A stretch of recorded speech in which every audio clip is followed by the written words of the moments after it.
Hello, everybody, and welcome to day 2 of Ice Rink. Season 12. Exactly. Very exciting. Very chilly day here in Calgary, but we're kind of getting everything ready. That's why I've got my OctoFest sweater today, so that I can combat this very chilly weather. Let's take the names for a sec. Oh, no problem. Yeah. Perfect, yeah. We're kind of just getting all of our teams set up, getting everyone in their lobbies while we get some Administrative stuff done. Yeah. Getting ready for some spicy Splatoon 3 matches. From what I heard, I believe that these matches that are going to be on stream are going to be Panic at the Grizzco versus Marshminno, if I remember correctly. It's true. I forget where we're starting. Yeah. Museum Clan Blitz. Museum. Oh, wow. Okay. Allegedly. Yeah. That's a very good paintbrush map for me. Or at least that's how I would play it. It's true. I mean, on Clan Blitz, you do have a lot of options for Exactly. what you're kind of trying for your team. Yeah. But we'll see how we do today. Sounds like everyone's a little cold, but we'll be warming up with some matches. They'll be getting into the lobbies and doing all that good stuff. Oh, So perfect. yeah, Marshminno and Panic at the Grizzco on Clan Blitz and at Museum d'Alfonsino. I wonder if Kaz is going to be playing in this one. He is nice. Yeah. Yes. So if he's playing, I'm going to imagine that it's going to be a mean tent umbrella. I mean, yeah, that's definitely what he's known for, is the Brella, especially for Clan Blitz. I think it's going to be a scrappy match for sure. Yeah, and Lavender on the Nautilus. Ooh, scary. So yeah, it'll be always exciting. See how these teams line up again, a month later since our last one. So Yeah. see how much practice people have been getting in and working on that team communication.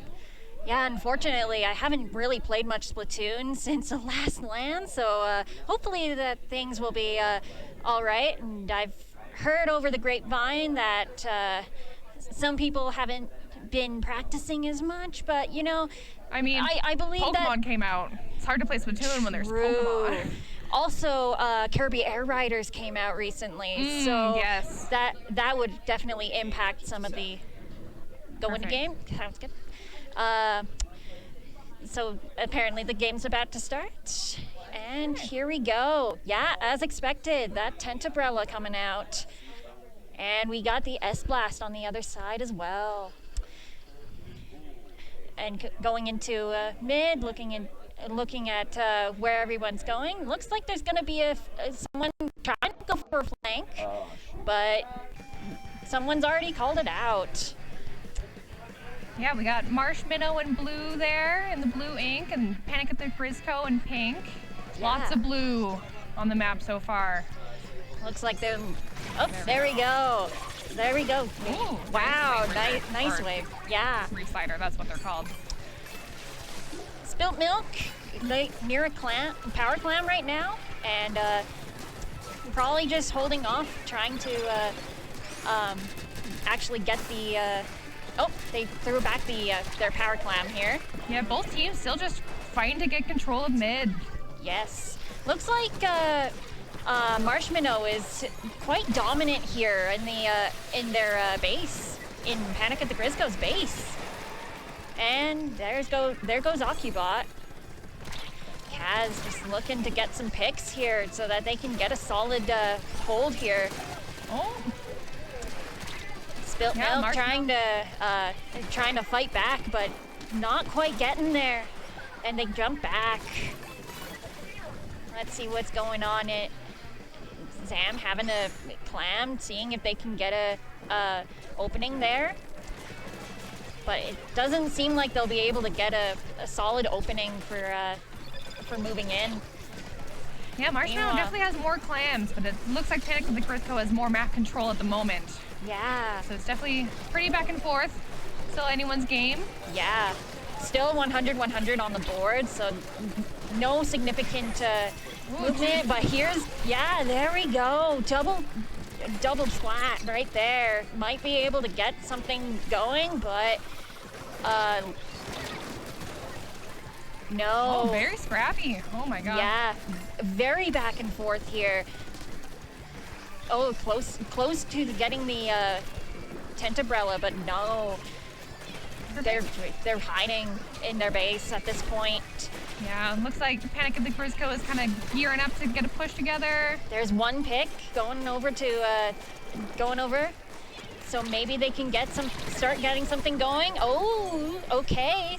Marshminno might be able to get something going here with those couple picks.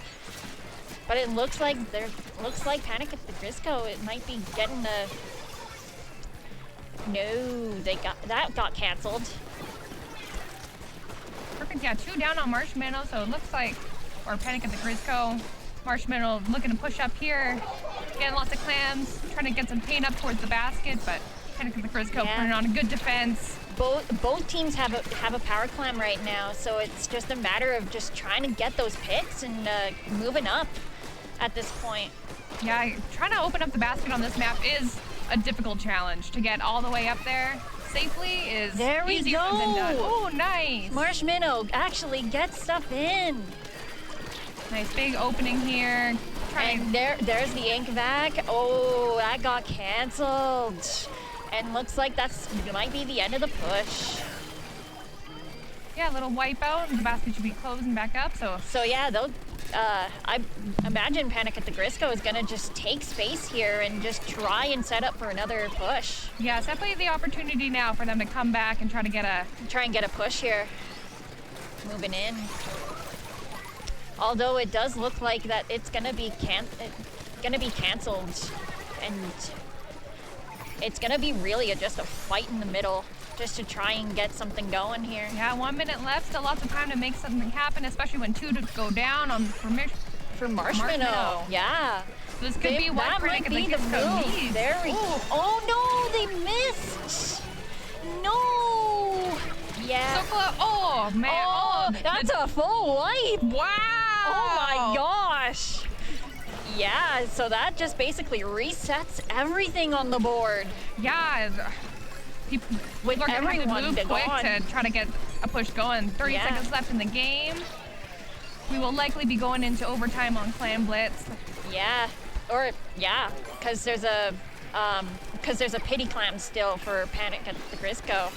Yeah, it looks like Panic at the Grizzco is still trying to push up as much as they can. As much as they can. They have the clams. Oh, they got another. Yes, they took the lead. That was crazy! Yeah, but now that they wiped out, that there's still an opportunity for Marshminno to move right on in and get another push. It's true, they gotta. But they need more. Down. Oh, yeah, it's possible that. Wow! Yeah, there we go. Nice job, Marshminno. Yeah, very back and forth. Yeah. Yeah, lots of very bold plays. Very bold, yeah. Yeah, that tent, that just sealed the deal right there. Yeah, they had lots of opportunities, like the reef slider and the tent, to make a path, to get in there, to get up to the basket, which I think definitely put them in the advantage there. Especially with tent, it's easy for them to have that shield in order to make that push.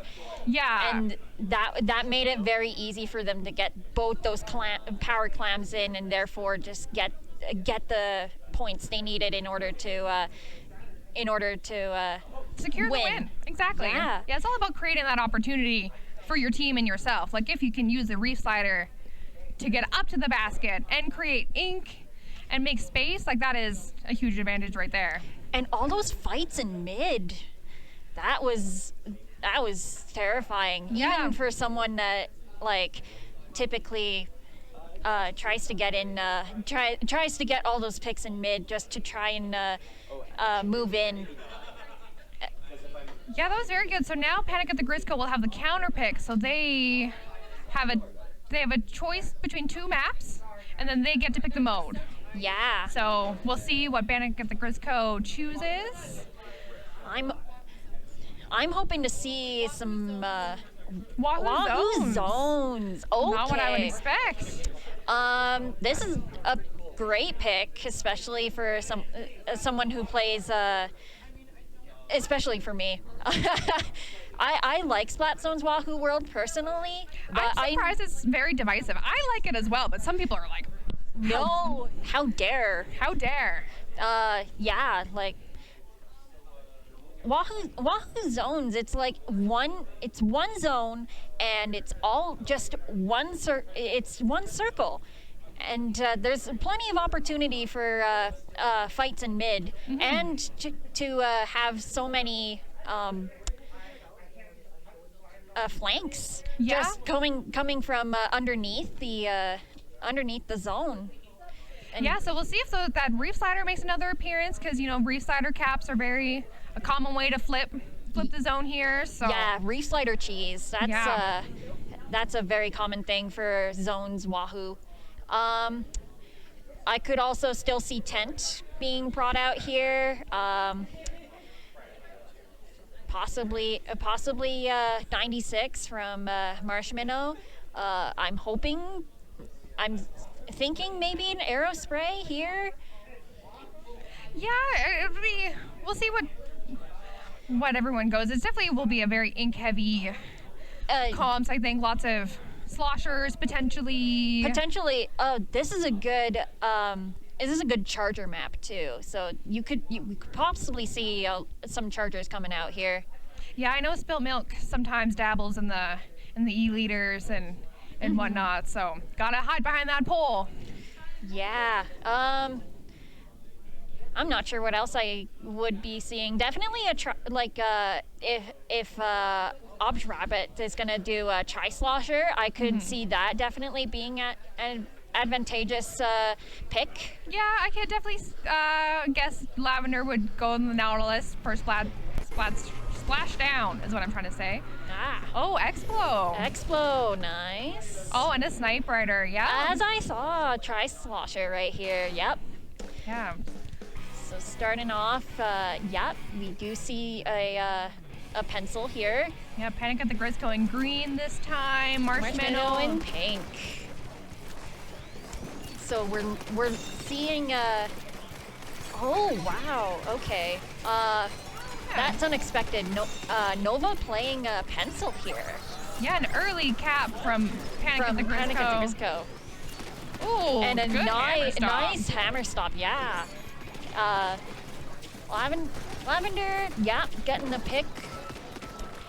Oh, splash down, maybe making its way out. Yeah, and close to a Reef Slider here too. I'm imagining they're gonna go for that. Yeah, there we go, but not quite enough. Yeah, lots of specials coming out, but the zone's very green. Oh, they lost control though, but we're able to really quickly take it back here. Oh, nice. That was a good stop there. But it looks like that Marshminno there we go. Marshminno gets control, and therefore they Panic at the Grizzco actually gets a disadvantage now. Yeah, so it looks like it's Marshminno's time to defend the zone, and Panic at the Grizzco will be looking to get their zone back. Yeah. We got some specials coming out. Kraken in the zone. Oh, yep, there we go. That Kraken just completely obliterating the tent there. Yeah, doing their job, distracting everyone, trying to draw the focus away from the zone. But now it's Marshminno's turn to try and take back control here, but they're looks like they're doing a good job at trying to get get in the zone here. Yeah, still a very close game, only less than 20 points apart. Still could go either way. Yeah, left, right, and center. Tri-Slosh has their special ready. Ooh, nice splash down there. Nice, this looks like it could be Marshminno's time to take the lead. They just have to hold the zone for 10 more seconds or so. Yeah, just 10 more points, and then they have the they had the lead. Ooh, nice pick on the pencil there. That'll prevent them from getting the sippies that they need. Yeah, it's definitely hard to move out the X-Blow when she's got a when she's got a good hold. Dang. And it looks like that might do it. Maybe there might be a way. Oh yeah, yeah, very close. Very close. The triple splashdown just definitely sealed the deal right there. Yeah, all the specials coming out, trying to keep that paint down. Yeah, it's all about the special coordination, really, and trying to make the biggest impact you can. Yeah, Panic at the Grizzco. They had a really good hold at the beginning, but then Marshminno just found their footing at the middle and just actually took hold and sealed the deal there. Yeah, they had a really strong defense. It was really hard to get those picks and, push them back. And very good special coordination as well. Yeah, you can definitely see that they have been coordinating well as a team. Lots of communication with their specials and try not to stagger. Yeah. Everything. And it definitely did pay off to wait and try and get all their specials just to and okay. Inkblot Tower is next. All right, Inkblot Tower. I'm not. It's been a while since I played that map. I'm a tower control enjoyer, but this map is tough for the knockout. It's a long track. Yeah. Lots of really tricky corners that are easy to stop. And a lot of flank points and hiding points that you could just hide and try and just get those couple picks in order to get in and get the tower. Yeah, so we'll see what sort of changes the team comps will go for tower control. Probably still quite backline heavy. Yeah, I imagine. Yeah, because also with Inkblot, in terms of when it comes to tower control, that is a very very good charger map as well. Yeah, lots of high perches for exploshers, snipers to sit on, just untouchable. Yeah. I can shoot you, you can't shoot me. Nope. So we'll see what the plan is for that. Who will come up on top? I think I think I for Marshminno? Or 2-0 for It's Marshminno? 2-0 for Marshminno right now. So I can definitely see maybe like based on the weapons we've seen, I could see a Dreadringer come out. Yeah. Probably a wiper, hopefully, and definitely like a heavy splatling. Yeah, I think we can definitely see another slosher on Panic at the Grizzco. I know Melly likes the buckets, and this is a good bucket map. Lots of ledges to throw stuff off of. I definitely used to play a slosher back in Splatoon 2, but I just kind of fell out of it after a while because I couldn't quite figure. I tried to play it in Splatoon 3, but couldn't figure it out. Yeah, I only have like the Tri-Slosher Nouveau because I'm like, yeah, everybody needs a cooler weapon, but Oh, I'd love to play slosher, but it's gotten a lot harder in Splatoon 3 than it was in Splatoon 2 for sure. It's a high skill cap weapon for sure. Like what high level players can accomplish with the slosher versus what I can accomplish with the slosher is so different. Although my weapon pool between Splatoon 2 and Splatoon 3 has drastically changed over the years at this point, because now I'm a brush main somehow. Like I went from sloshers to rollers to shooters, and now I'm at my brush era, I guess. That's okay. Full circle. You gotta try them all. See what you like. Yeah. See what fits your fancy. Exactly. Oh, it looks like we're getting into the game now. Getting right into the game. Let's see what they pull out. Ooh, okay. A Lunar Blaster. And of course, there's a E-liter on. Oh, 2 E-liters on either side. So this is gonna be really heavily contested. Yeah, looks like we have a big bubbler on the side of Panic at the Grizzco. We'll see if they can use that to their advantage. Get some checkpoints. Nice blaster. Nice pick from the blaster here. Yeah, lots of aggression coming out. 2 down. 2 down on Marshminno. Yeah. So this might be the opportunity to for them to take some points and take some space. That's what I'm looking for. Yeah, exactly. First checkpoint down. Panic at the Grizzco still pushing that tower. Ooh, the blaster just going right up. Yeah. But it didn't really quite pay off. But it did at least give them some breathing room to try and actually get some more points on the board. Yeah, and the battle is not over yet. No. There's still lots of scrapping going around at this corner here.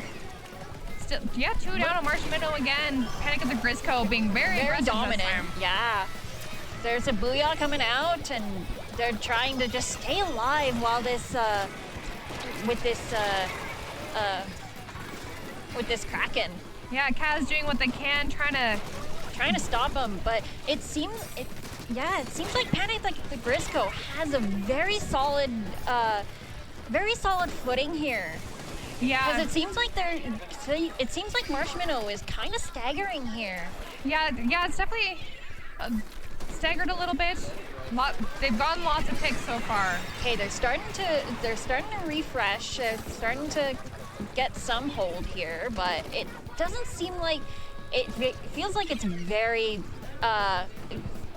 purple paint heavy right now. And this last checkpoint is really difficult to get through. Yeah. Very close to spawn. The defending team has a higher up. Yeah, it does seem like that they'll be able to. Ooh, okay, yeah. Lots of bomb picks. Lots of bomb picks. Very close. Super close. That's it. That's the end of that push. But that is a very solid lead for, very Panic strong. at the Grizzco. Only 4 points up from the board. So this will be Marshminno's time to get a push going, seeing if they can get anywhere close, break a couple checkpoints. But Tower just making it back to mid now. Crab coming out just to try and get some paint down. And Spilt Milk was trying to contest that, but couldn't quite really do anything. But ooh, nice pick from the Zipcaster. Yeah, Marshminno making a really strong push. A wipeout. So another wipeout here. They're gonna be another checkpoint push for up them here. And it looks like they're gonna get this second checkpoint.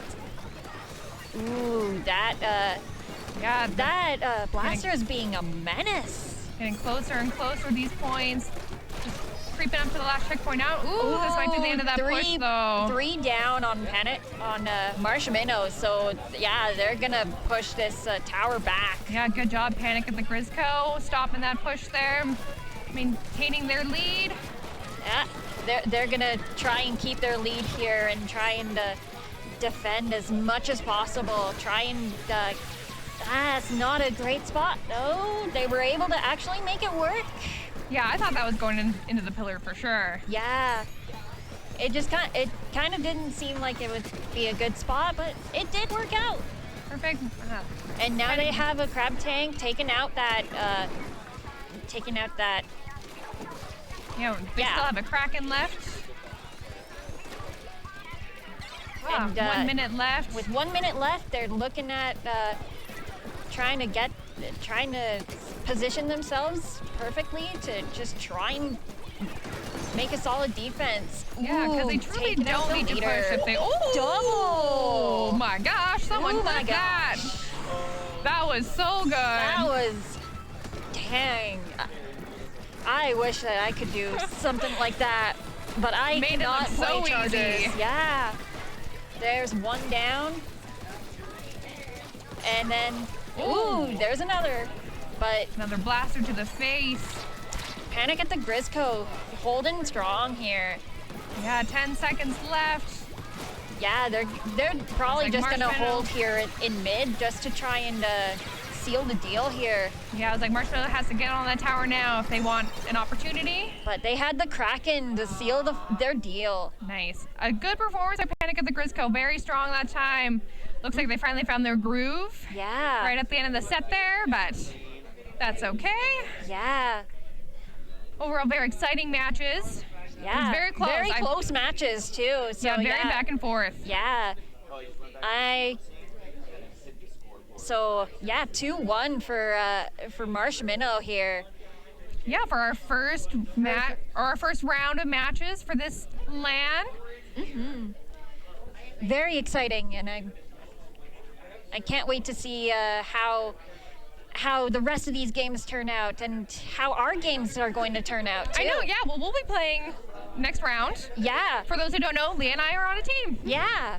We're on Raft Punk. Yeah, so hopefully, oh no, definitely. You'll see us soon on stream. Playing. We will be roles reversed. We'll be playing this time. Yeah. All right. And we'll see you for the next games. Yeah, we'll get some more casters up here, and we'll see you guys soon. Enjoy the rest of the matches. Enjoy. Oh, I gotta see myself. That's crazy. My hair looks crazy. Especially with these headphones. Yeah. It's definitely a weird setup. Yeah. Yeah, no worries, no worries. What maps do we have for the first one? Do we know? I think it was Umami. Umami Tower? Love my mommy ruins. Oh, there it is, yeah. My mommy tower. Interesting, definitely interesting tower control map. I feel like it's very, I can't think of the word, like, I can't think of the word. You know, it's not the typical when you're one in you see. control, you like win. Yeah, like, exactly. Snowbally, that's what I'm thinking. I think as I say, I think my mommy, or Umami Ruins for those who aren't familiar with that pet name, is definitely very snowbally. It's hard to get back in, but like once you have a good push, you definitely can like just snowball the other team. Yeah, I know that our team in particular has been having quite the time with that, figuring out how to retake on that map, because it's definitely something else. Yeah. Oh. Get our team sheet stolen. Since it's tower control, I wonder if we'll see the E-liter pull from Spilt Milk. I really hope we see the E-liter or the heavy splatling. I would also be interested in seeing the dark tetra dualies. I don't think we see it that often. We saw it last season in the LAN a few times. I know against my team in particular, or our team, because we were on the same team. Oh, true. Yeah, in particular, had a lot of the dark tetra dualies. But I don't think that their team has any other backline except for Charmy. I saw, like the set they just did. I'm pretty sure Nova was on Pen. Which confuses me. I've never seen them play a background. Yeah, definitely interesting choice there. But yeah, was Spilt Milk sitting out? No, it was Charmy that sat out. Oh, okay, definitely, yeah, she was interesting. playing 96 God. Oh, yeah, because that is a pick we've seen before with the 96 and the, I think, Kraken? Yeah. Yeah. Oh. Is it not set 2? That one should be set 2, yeah. Is set 2 not Umami Ruins Tower? I think. Well. Having a bit of a technical difficulty with setting up the maps and modes here. It'll come by eventually. Yeah. But yeah, I'm excited to see these two teams. I don't remember watching these two teams last time round. I don't remember either. I'm pretty sure Panic at the Grizzco won everything though. So. Yeah, I'm not sure. Yeah, because you said that they had won everyone last time. So yeah, this definitely may be in their favor considering like the last game. But then depending on who sat out last time as well, that definitely makes a difference in. Yeah, I feel like Krillex is whenever they play backline, it's like a splatling usually, maybe a bow. But I feel like those are pretty bad into Panic at the Grizzco backlines. Yeah, E-liter definitely kind of takes out all of those. Kind of ruins everyone's day.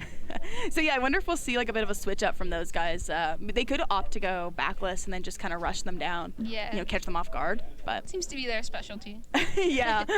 Especially with like some of the things that they play. Like they have like an S-Blast, dualies, decav. What else do they have here? Splatlings. I know Saturn does play mini. It's not on the sheet. But I know she does play mini. Yeah, I do see it a lot. Yeah. And then Matt playing just like all the shooters. Yeah, pretty much all the shooters. I would love to see him pull out Sploosh. I know he only plays it on Rainmaker, but like I would like to see it. I like seeing Sploosh. He pulled it out on zones against our team. Okay. So maybe we will see it. I love seeing Sploosh gameplay. I think it's very funny. Agreed. Yeah, this definitely. Last person is ready. Yeah. Well, you definitely. Yeah. Yeah. Yeah. Yeah. Looking at everybody else's sheets, I mean, Grizzco Slosher. What? I think it's from You're Nelly. allowed to put that? I mean, this is the perfect rotation to bring out that Grizzco Slosher too. I True. mean, it's the all gold rotation It right would go now. crazy. I know that the Edmonton group was playing. Was playing it on the way here Oh, in the yeah. car. Yeah, we were hot spotting ourselves. Oh, and here we go. Okay, we're getting started. So See these in weapons? orange we've got Krillex, and in blue we've got Panic at the Grizzco. Okay. We So no charger. No charger, but we do see more range coming out of the blue comp versus the orange. Very true. Also, I don't even know what it's called, the new splash. Oh yeah, the new Splash Shot, the Frozen Pro is out. No, I mean the Splash-O-Matic. Oh, rain and- oh yeah. Interesting pick, but I can see rain working really well, especially on tower, moving with it. But we do die to an early bomb. However, Nova's getting in with a spot. We died to another bomb. Truly did. Very scrappy. Yeah. That's kind of what you expect from Krillex with their very aggro pumps. Yeah, especially with them running cooler, they can really just go in and take everything out with them. But we do see 2 down from Krillex here, with Panic at the Disco getting some early points. Oh, that's plus off. yeah, Nova taking that out, but I think Nova gets traded out. However, we're still 3 up on Panic at the Grizzco. 3v1 here. Rain out, huge. We love to see it. Already passed the first check. Very nice. Oh, didn't even know Quirky was there. I've seen Quirky in like 5 different places already. Yeah, that's kind of how Wiper plays, just kind of getting behind and taking out people on the way. I already see the snowballing in action. Yeah, especially for this map. I mean, oh my gosh, we are 3 down on Krillex. Oh my goodness. Saturn trying her best here, but I think Nova's going to be able to get her from underneath. Yeah, that's a really good angle for the blaster. Yeah, especially when that Splatling's kind of in that position, just to be able to take that cover underneath. We do see on the side of Krillex, or not Krillex, Panic at the Grizzco having some specials out here. And, oh, okay, we're in a 2v2. But Spilt Milk gets the She holds blasted. it down. The heaven. Yeah. Our #1 backline. However, we are in an even scenario. 17 points, though, is still a really good lead. I think from here on out, I think they're going to... Oh, never mind. I ate my words. I was going to say, I think they're going to back off. But 17 points is a really good lead. It's going to be really hard for Krillex to get back from this. I mean, like you said, it is a very snowbally map, so we can still see them... switch positions or, take the lead, especially with like how this map operates. But with 2 down, it's not seeming very likely right now. They can get their specials online. Yeah, getting specials will definitely help here. Getting specials, playing as a team, I've always said, the power of friendship really helps win games playing together. And yeah, here, yeah, we're kind of seeing everybody go down. It's really scrappy Charmy's the here. last one. Nice pick. Yeah, actually really good pick from Charmy. Stops them in their place, having the rain up now, allowing their team to move forward here. And let's see, Nova might go in with this. I think that there's a good possibility that we get some paint down, get Nova to get in. Oh, but there goes Nova, down to the other blaster. However, 2 are still down on Krillex. We're getting close. Oh, that's unfortunate. Panic at the Grizzco's just holding it down. Yeah, they've got a really strong defense here. I think that once they were able to get that offense, they don't even really need to move up all that much. They can just kind of hold back and play to their like really long range weapons. They have a really good like defensive comp here. Yeah, do my favorite Splatoon thing of just stalling. It's it's quite awesome. If it works, it works. Exactly, I love Splatoon 3. But Quirky coming in and getting, I think, 2 here. Going for Spilt Milk, but she's able to hold it down. That Wavebreaker taking a few shots, taking some damage. It's an underrated use of Wavebreaker to just use it as a meat shield. Yeah, might as well. If it's not going to do anything else, might as well throw it out for a little bit of protection. With Quirky going in. Yeah, I was going to say, it might be a bit difficult. This team seems to lack a little bit of paint here. I mean, without the heavy edit and the dualies kind of constantly painting, we're lacking a bit of paint to be able to move forward. I think that waiting a little bit for our team to get back, help us get in, might be a bit more beneficial. But kind of what I'm seeing here is we're going in all by ourselves, and Panic at the Grizzco is doing a really good job of just playing together, you know, staying close to each other, getting picks off of each other. So this is like definitely a different play style from both teams. One of just being very dive and the other one kind of playing closer together. True. It is starting to work out for Krillex though. Yeah. Got to that first checkpoint.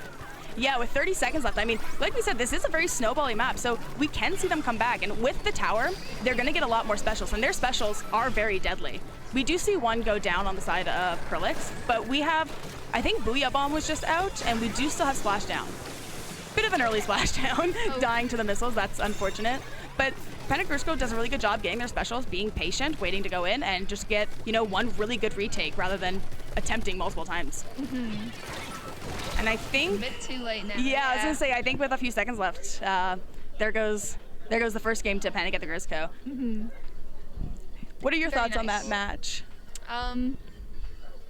Yeah, I think Panic at the Grizzco's strategy was just more effective in that map.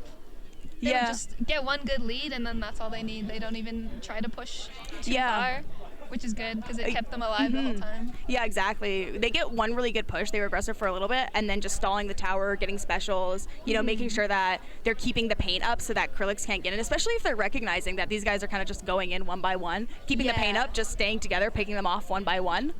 I think that they did a really good job of just kind of stalling, which Agreed. is maybe not the most interesting games to watch, but definitely is effective. I mean, if it works, it works, you know? I'm really hoping we see some Rainmaker where they put it in the pit. True. Yeah, as my team likes to say, FNAF it, you know, FNAF into the pit. It's one of my favorite things to see in tournaments where I go, you know, get a score of 20, and we're just gonna sit in the pit the rest of the game. I love to see it. I think Rainmaker could fit Krillex more, like their playstyle. It, of course, depends on the map, which I don't remember what they are. But, Yeah. like, Well, I think for both teams actually, I think Panic at the Grizzco could get a really good lead and then just stall that out, kind of similar how they did to like with the tower. That's is just true. stall it out for as long as possible once they get one good lead. But Krillex definitely has the advantage in Rainmaker to get that initial speed and then just keep going over and over again and not like letting off the gas. yeah, exactly. Oh, and What did we say? It is Rainmaker. Very interesting. I'm really hoping we see Matt play Sploosh, especially with like what these guys are running. I think Sploosh could be more like self-sufficient here, like getting behind Yeah, that's true. and like keeping pressure on behind, because like when you flank, it's to basically pinch the other team. So getting behind here could be really useful, especially with like a really dominant backline. Getting behind, applying pressure from there, like from multiple angles, can collapse this team, I think. Definitely. Oh, I thought we were starting. Well, I guess not. But yeah, I'm very interested to see if there's any change-ups on like this side. Yeah, like who's playing in this one? We have Charmy, Nova, Spilt Milk. Was Who's Ray the- playing or was What was their fourth weapon? Okay. Okay. Oh, was Oh. Ray playing the pro? I think so. Okay, yeah. That makes sense if it's like Lys's Splattershot. I find that if you can play Splattershot, you can definitely play Splattershot Pro. That's They feel true. very similar. I love my pro. Yeah. I did. If I didn't play backline, I think I would play pro. Yeah, right. I always say if I didn't play Inkbrush, I probably would have played Pencil, which is Oh, kind of they crazy. pulled out the bow. Oh, I love to see the bow. That's definitely an interesting matchup into the Splatling, but I'm here for it. I'm here to see it. We switched from the new splash to Neo splash. Interesting. Interesting.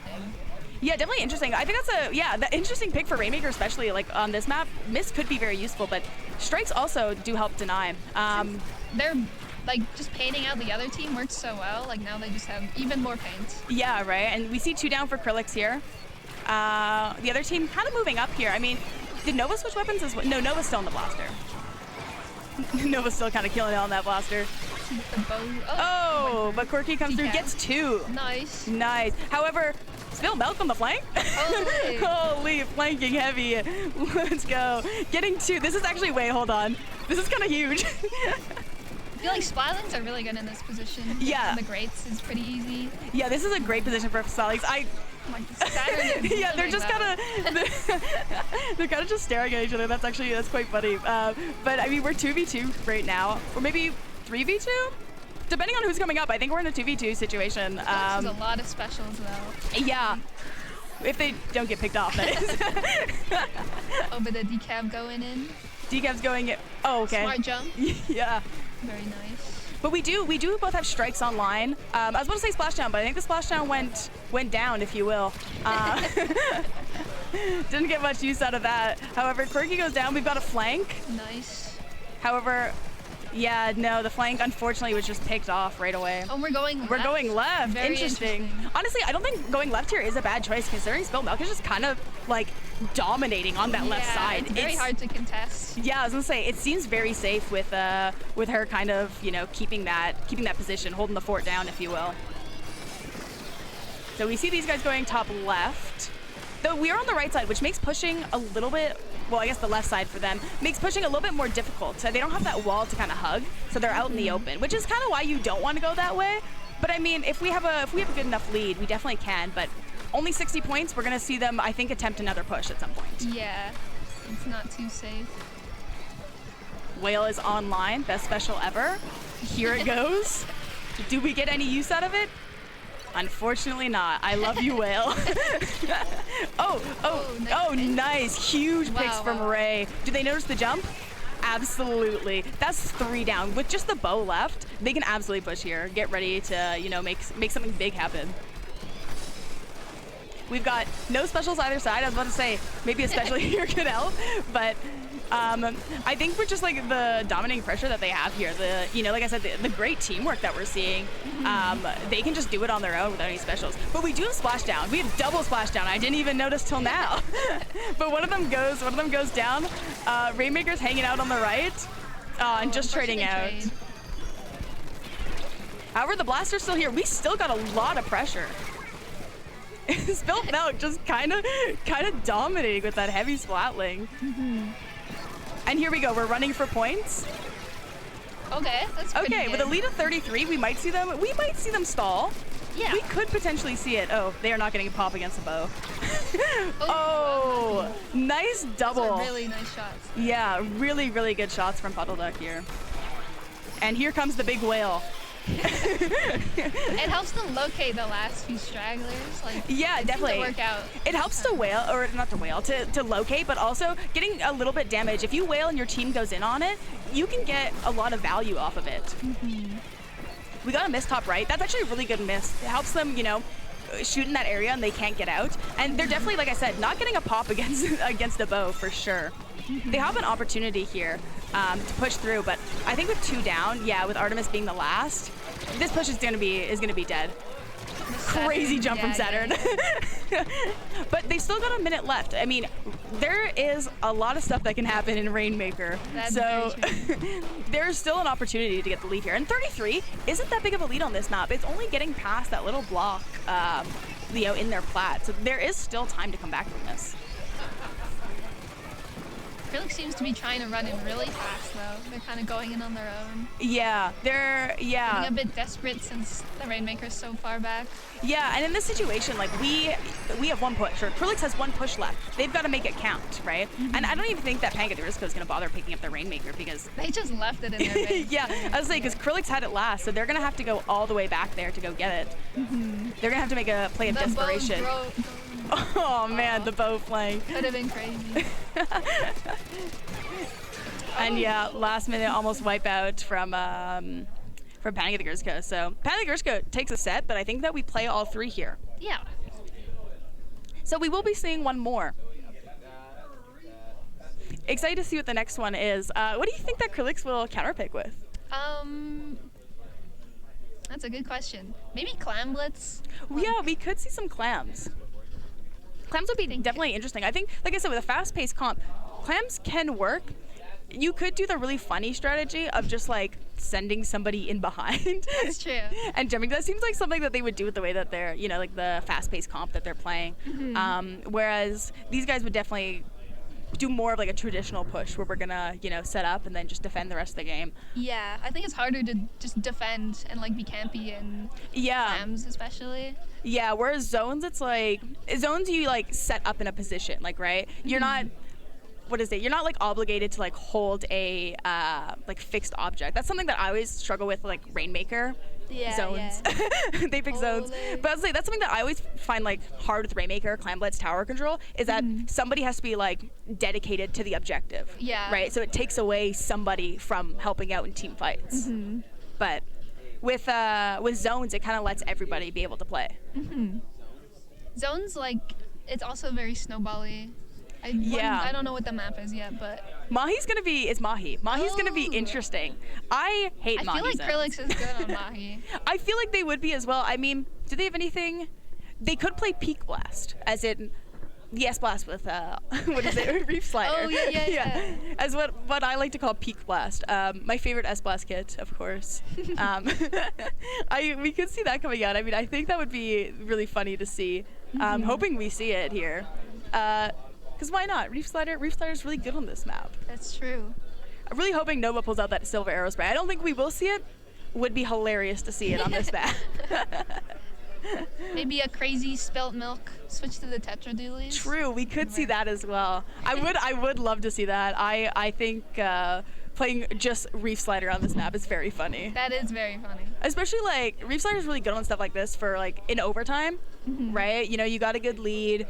You can't hold for the last 10 seconds or whatever. They get control. Get a Reef Slider, slide in. What are they gonna do? Yeah. What are they gonna do? Definitely, I've lost many games like that.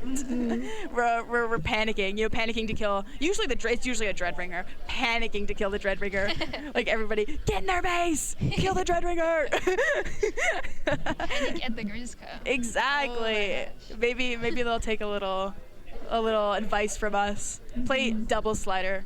Silver arrow spray, dark Tetra Dualies, I see nothing wrong. I'm an advocate for it.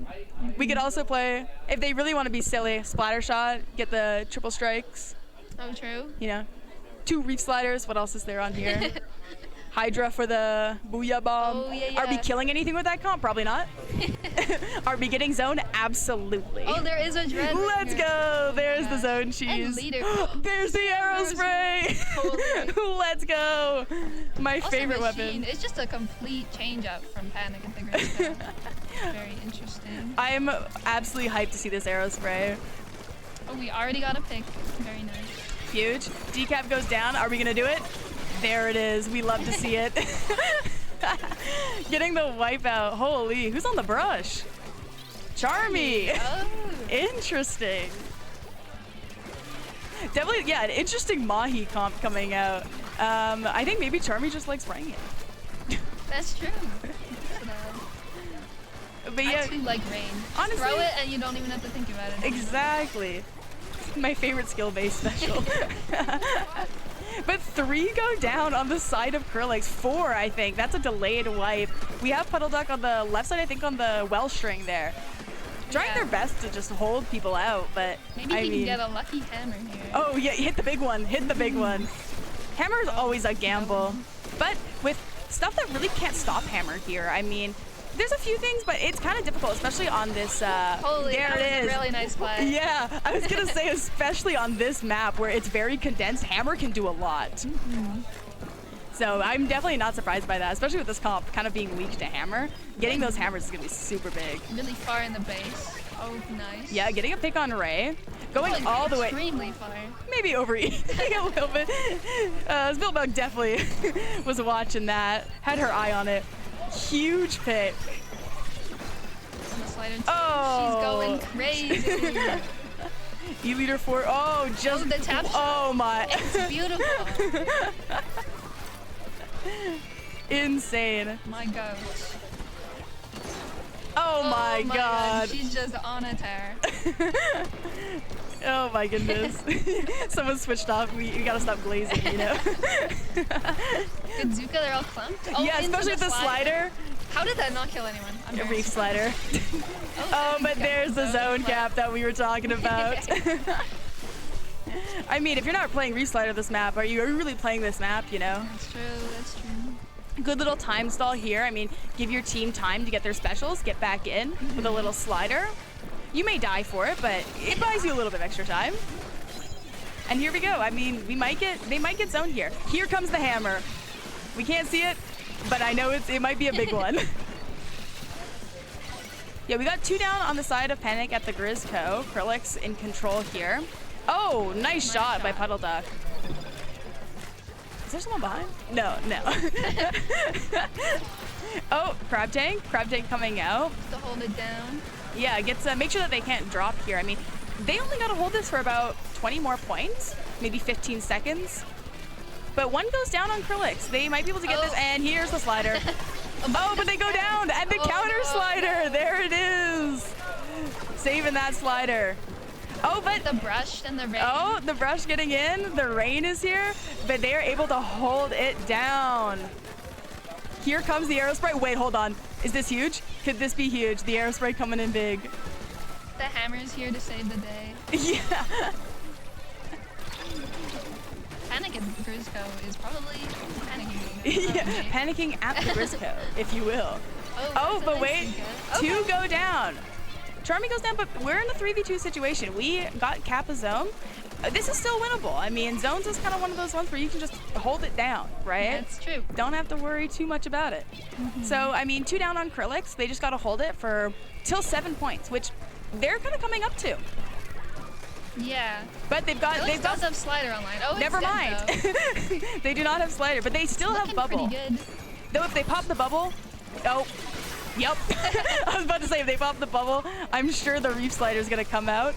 There it is. Oh no! We got a little too kill hungry on that.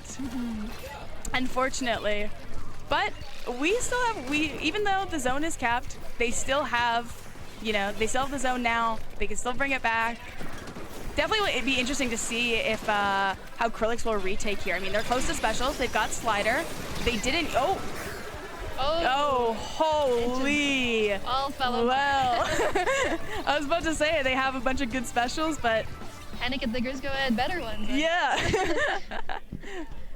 Yeah. It's a very nice game. Yeah, very good games to see, especially from Panic at the Grizzco. Seeing their teamwork, I think, is very interesting to see, especially for like LAN teams like this, right? Seeing how well that they work together, considering a lot of us haven't played together before, and so seeing their teamwork working together, doing a really good job of that. Yeah. I'm very happy we saw the Aerospray. Maybe I'll bring out my Aerospray at some point. Oh. I don't know if I play any slider weapons. But Aerospray. Everyone can play Aerospray. Exactly, that's what I'm saying. Spam Fizzy, pop a few sliders. What more to the weapon is there? Not much more. Hoping to see Peak Blast one day. I'll talk to Puddle Dog. Peak Blast. Hear me out. Sprinkler Reef Slider could be huge. Oh, yeah, so that's the end of this set. We'll be heading out. I think we gotta go play soon, so peace out. Bye. My goodness, that was amazing. Kenneth, you are a riot. Oh, thank you, Rowan. Hey Stream. Yeah, hey Didn't Stream. see you there. No, not at all. That was a good. That was a good bit. Yeah. Do you think we should do it again next time? Sure. What I'm talking about. So Chat, hello. Stay tuned for that. Yeah, we don't have access to chat as well. We can't see it, but that's okay. So chat, we have a problem. Yeah. We don't know what teams are playing. No, so please tell us. Let us know in the comments below. Tell us. We know. Marshminno. Know One of the teams. It's Marshminno. What if we just had them over here? And Flophie. I think they need them over there. Oh, that makes more sense. Yeah. So that's okay. So we're gonna get some stats on. So we're gonna see tower control on Umami Ruins. Whoa, I played on this just now. Oh, In fact, yeah. you probably saw me on stream. Whoa, did you win? No, not even really close at all. So what do you think the strategy was, and what could you do better next time? Okay, well, the thing is, I was playing S-Blast. You were playing S-Blast? I was playing S-Blast, which I think is good for this map. Okay. The issue is that Nova was also playing S-Blast, and Nova is a better player than I am. Okay, so I just got sort of canceled out in a way. Interesting. So what could you have done differently next time? I feel like I'm being interviewed. Yeah. Let's see. I could have chosen a bow. Maybe I Okay. should have done that. I think that's a good better strategy. So yeah, we are. They can't see us, our face. It's just for disembodied voices. No, that's fine. I'm doing some heinous things. No, I'm sitting next to you. You are not. You're like readjusting. I don't know why I said that. Yeah, I don't know why either. Okay. All right, Marshminno and Flophie. All right, we're back. We're back. Rowan is no longer doing heinous things. Guys, you should be glad that was not on stream. Whatever it was. Yeah. Okay, so Okay, Marshminno and Flophie. I haven't played against either of these teams today. Okay, so they have Tomek on Flophie. Yeah, I know that guy. Yeah, and they have Kaz on Marshminno. I know that guy. We both know them. We know these people. Whoa. So I think we should have a serious conversation about the latest Squid Swamp promo video that went up. Yes, I agree. It was a good one. It was our most popular one yet. We cracked 1,000 views. Yeah, 1,700 views. Like I'm actually Chat, like. if you haven't seen this video, you should watch it just to crank the algorithm. Yeah. Like, leave a like and comment. I get it now. I feel like I've all my life I've heard people being like and subscribe to my YouTube channel, but I get it now. You get it. I mean, the numbers are increasing. It's like Balatro. Number go up. Yeah, and you have to agree, chat, that it's funny the idea of having people outside of this community seeing that video, because it makes no sense at all. And that actually, certainly it happened because it has 1,000 views. Yeah. But somebody left a comment, and I won't say what the comment is because it has a profanity in there, but it is really funny. You can replace that word with stuff. Oh yeah. It said this stuff is peak. Yeah, and that means it's pretty good. Yeah, and I checked out their channel too, and some weird videos. It's actually a different game. This stuff is Splatoon. Oh no, we're talking about the video that went up, the promo video. For Splatoon? Oh, we're playing now. Okay. All right, we're alive. We're alive. Zam is there. Kaz is there. I know that. With the fresh fish head. We love to All see right. it. So we'll be able to. Okay, so lime green and purple. On this actually, oh my goodness, the colors actually kind of line up. Yeah. Okay, so we can tell easily who is what team. All right, so bit of fight for the middle right now. No one's claimed the tower. Oh, the camera is not on rotate, so we might. Okay, there we go. Okay, no, I kind of like the top-down view. It was like an RTS style mode. All right. Oh my goodness, Flophie's 3 down already. What did we miss? Kaz obliterated everyone. Must have been. Yeah.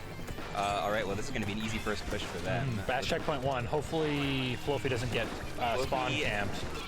Yeah, I'm worried about a bit of a stagger here. Okay, I think that was a smart jump out. Yeah. Already at checkpoint 2. Yeah, ooh, checkpoint 2. There seems to be a bit of a stagger going on from Flophie here. Yeah, from Flophie, yeah. We're gonna run out of things to say that a match is gonna. No, they stopped it. They took it back. Okay, it's now 2 for 2. There could be a change in the tides here. Simmering needs to get their special out. There we go, special out. Okay, they did get the special before going down. Oh my, this is pandemonium right now. Wipeout. Yeah. Okay, Marshminno is finally down. Yeah. Flophie has they should be able to get quite a ways to go, 18 points, but at least they should be able to take mid back here. Yeah, Arch is going to try to shark and using their patented strategy of being really annoying against the enemy team. All right. Using Trizuka. Yeah, 1, 2. Oh, nice. wow. I think that shot was aimed at Lavender, but it hit Sam instead, caught in the crossfire. Okay, the Marshminno's down 2, so they've gotten back to mid, so we're back at mid. Okay, Flophie is getting some points on the board here. Let's see if they can crack this checkpoint. Tomek waiting in the tower. He has beverages, so... Yeah, he's kicked back with a beer in hand. You know, he could try out a bagel enhancement strategy for those beverages later on. Yummy. I really hope people have seen the video, otherwise it sounds like we're... Well, you know what we're doing is we're advertising the video. If they haven't seen it, they're going to be like, I need to know what's going on. The video is to advertise this event, but now we're doing the other way around. That's true. I mean, the advertisement for the event is over. Now we just need to flip it around. Anyways, Flophie keeps the tower pushing. Yeah, at checkpoint 2. They are getting a push here. Like that staggering at the beginning was not necessarily indicative of the final result. Yeah, I thought it was kind of over, but because usually on this map. What the heck? How is Tomek alive right now? That is a good Tomek run. Oh, he just sorry, like tanked. I jinxed it. Sorry, Tomek. Alright, Evil Tries on tower a little. It's too fast to say words. It's fast. This game is too fast. Can we watch this at 0.5x speed? Yeah. You at home watching the VOD later on, take that video, go in the corner, put it ×5 speed. Wait, ×5? That's not gonna help. Well, then you can watch it more at once. That's true. You can sort of just get the gist of like who won the game. Yeah.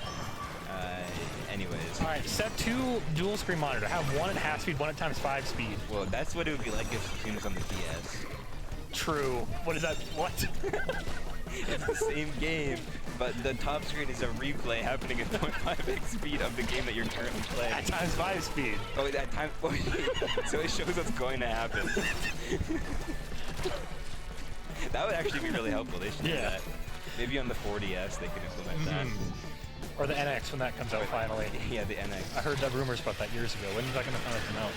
And Lavender uses the special to avoid the bomb. That was a panic special if I've ever seen one. I mean, they're still up, and they took the tower. And the other team is 3 down, so you know what? I think that splashdown really kicked in here. Yeah, if they win, that's all Lavender right there. Just using that splashdown to avoid that one bomb. Oh, no. That's a rough place to be in. But, Alright, switching back up to Zam. They're getting pushed into their spawn. Ooh, yeah. Evil Chai goes Luna down. likes to be sitting under ledges like that. That's smart. Although they are 2 down, so... Zamrai does have the special, so you can use it to sneak behind people. Oh, I thought they were going to jump off there for a second. That was close. Close, yeah. Well, Sam, Tomek, no! Oh my, that was a good little shark there from Sam. Timmering doing their best to keep control of their zone here. This is a much closer match than I thought it would be based on the initial get. Yeah, it's decently high scoring, although Marshminno is pushing up with 30 seconds left. Yeah. Flophie has a long way to go. Yeah, 3 down on both sides. Depends if Lavender goes down here. Lavender, oh my goodness, Lavender got away. But Kaz, I don't think Kaz is going to make it. Oh, whoa. Drop roller behind the wall, too. These are some top-tier plays we're seeing right now, right out of the gate on the first match. Okay, Flophie goes 1 down. Boy, this is going to be a really tough comeback. And Kaz goes down. If they can get on tower, they have a chance. Yeah, it's overtime. All right. Oh, 3 are down for Flophie. I don't know. Timmering's on tower. Yeah. Timmering, you better not go down. Oh, no. Oh, Tomek, though. Tomek, lock in. They're jumping on tower. Oh my goodness, Tomek. Tomek and Arch. And just keep jumping. Keep going. Just keep. Oh, that would have been so hype. I mean, it was hype, but it would have been even more hype. It was very close, yeah. All right, that was a really good effort at the end there. Very good game. So anyway, as I was saying about that commenter, I looked at their channel. Yeah. Oh, yeah. Okay. I was like, what are you talking? Yeah, no, the commenter on our video. They had they have some like gaming videos, and they have some community posts. One of them said, like, "Why are my balls hurt?" or something like that. What? The grammar was not correct. We have some good fans outside the local community here. So this is the kind of person that we're attracting by posting these videos. I mean, numbers are numbers. That's all we need. Yeah. Actually, no. I'm not gonna say what I was gonna say. I don't know about that. But you know what? We can counteract that balance if you watching right now, go watch the video, go leave a nice comment. Yeah. It doesn't even have to be a nice comment, honestly. So, it's rage comments, give engagement too. Yeah. Rage bait in the comments below. Rage bait in the comments below, because that'll make even more people go in. Yeah, and be like, "You're wrong." You can't say things like that, and then that'll be another comment. Yeah. And that just sort of drives the algorithm. I think we've cracked the code. I mean, the code's been, I think, cracked for a while, unfortunately. Yeah, based on the current state of the internet. That's true. I miss the olden days when computers were like, you had to, like, for software, instead of downloading, you need this good old CD-ROM. Yeah, that's true. That's an important part of culture that has unfortunately been lost to all but some. Yeah, we actually, so we have a physical copy of Splatoon right now because it's like relevant to the LAN right now, right? It is true, yeah. But inside, we do have a cooking textbook CD-ROM for our personal use. Is that the one from the video? Thumbnail. Thumbnail? I'm YouTube held now. What can I say? Yeah. All right. Here, hold on. Let me pull this up and like reflect it to your face. Well, put it in front of your face so it's me on both. What's up, guys? It's me, Rowan, and we're back with another video. This is difficult I can look to into do. the camera on this side. Hey guys. Oh no, they can't see it. Okay, what are we doing? Rainmaker on Scourge. I think actually I did the exact same on my set, so I'm sort of getting a bit of deja vu here. How does it feel getting deja vu? It's like The Matrix. I don't know. This feels just like The Matrix, it feels, honestly. Can you that's what the CD-ROM is for. The Matrix? Yeah, you plug The Matrix on that CD-ROM right now? Well, I don't know. I've never put it in a computer before. Whoa, we got to try that. Yeah, right now. We should see if The Matrix is on this cooking CD inside the Splatoon case. I mean, it does have Master Cook TM 6.1, recipe archives, bonus chapters, wine and food pairings. Wait, so is that a video or what? No, is it software? Yeah, it's software. But what does cooking software look like? We gotta find out. Is it like a simulator? That'd be amazing. Could you imagine? Yeah, like cooking simulator from You 2009. just plug it in, it's like Cooking Mama. Please see the README file for system requirements installation instructions for Windows operating system. Can you show chat the README file? Sure.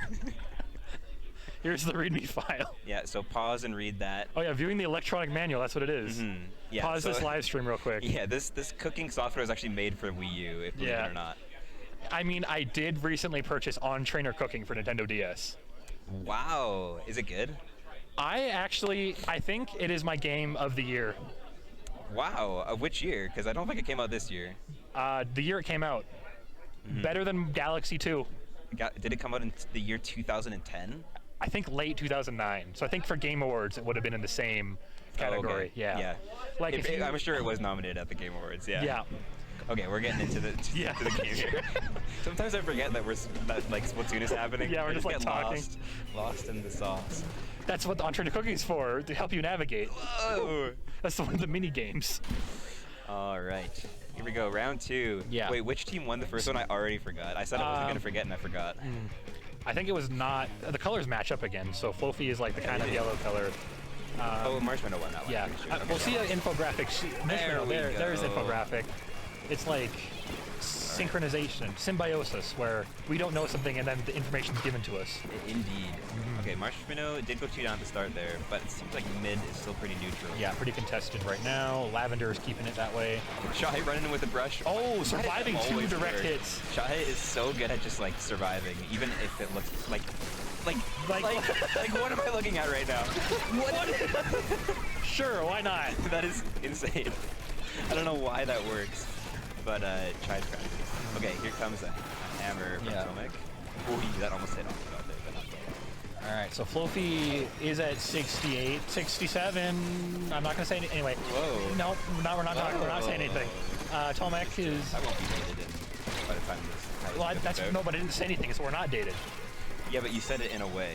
What way? It's a way. What is the atomic?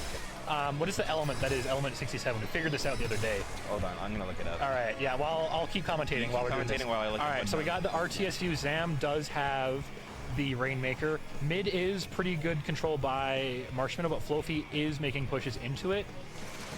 Someone goes down. The explosion goes down. Sam still has Rainmaker, thankfully. All right. Oh man, it is like chaos happening in front of Zam right now. Yeah, you're doing a really good job right now, Ken. Oh, I'm thank so you, lucky. thank you. All right, so Timmering is now, we're looking at them. Pulling the special, not aiming it at Sam for some reason, not really wanting to get that Rainmaker down for some reason. Just spamming bombs. Lavender does have the splashdown using it, does get Arch. Doesn't need to panic from a bomb There's yet. no element 67. I don't know what to tell you. There is. I bet you $450,000 there is. I can't find it. Okay, I'll find it. Now, Okay, now it's do my it. turn to commentate. All right, OctoBelle is playing the game, and Holmium. What? Holmium. Holmium? H-O. Whoa, all my homiums love homium. So we were actually, I think we discussed actually about one of the prizes for this ice rink being an ingot of that metal. An ingot of homium. Yeah. Okay, could you format into an ingot? You could, and then 12 minutes later it would. Oh dear, that connection's is unstable. not- Well, good luck, Flophie. Oh, never mind. That sucks. Uh-oh, that has never happened before. I wonder what has happened. Huh. We are on LAN connectors. Did someone step on the cables? It's possible. That does throw a wrench We gotta keep, yeah. into things.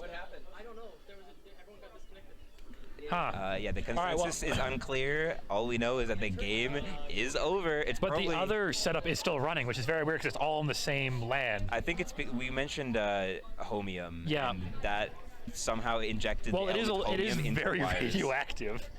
Oh boy. Yeah, it So, would cause communication issues. Anybody have a Geiger counter?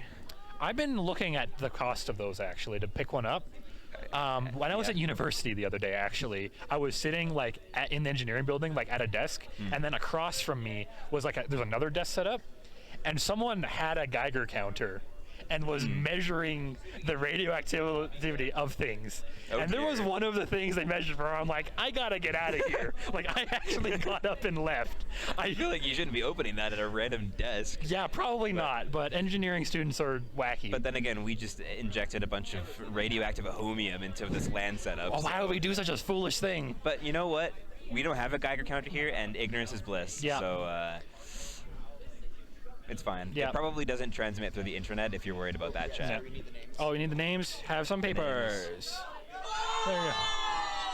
The other setup that didn't have a communication Something error. just happened, and Yeah. it was awesome. I don't know what The it was. clip got saved, so I'll have that on my personal Switch. Nice. I hope somebody spams the screenshot button.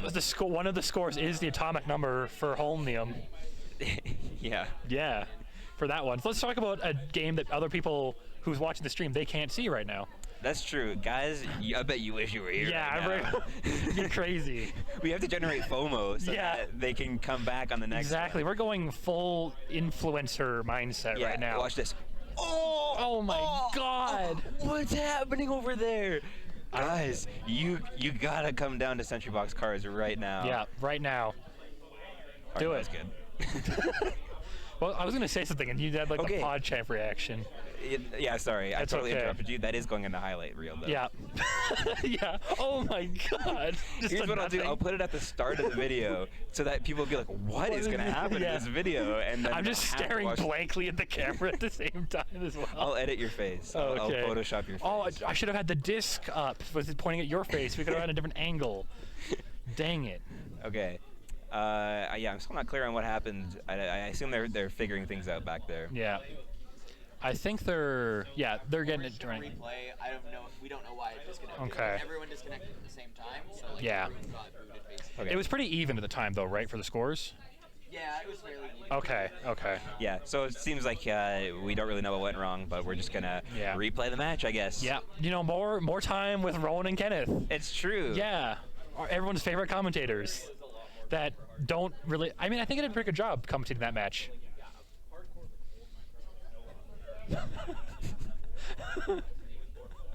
It's you. You did it. That was me. Congratulations. Thank you. The No, bell of the ball. The bell of the ball. So for context, because Rowan and I worked on the promo video together, I filmed everything, he edited everything, he did a great job.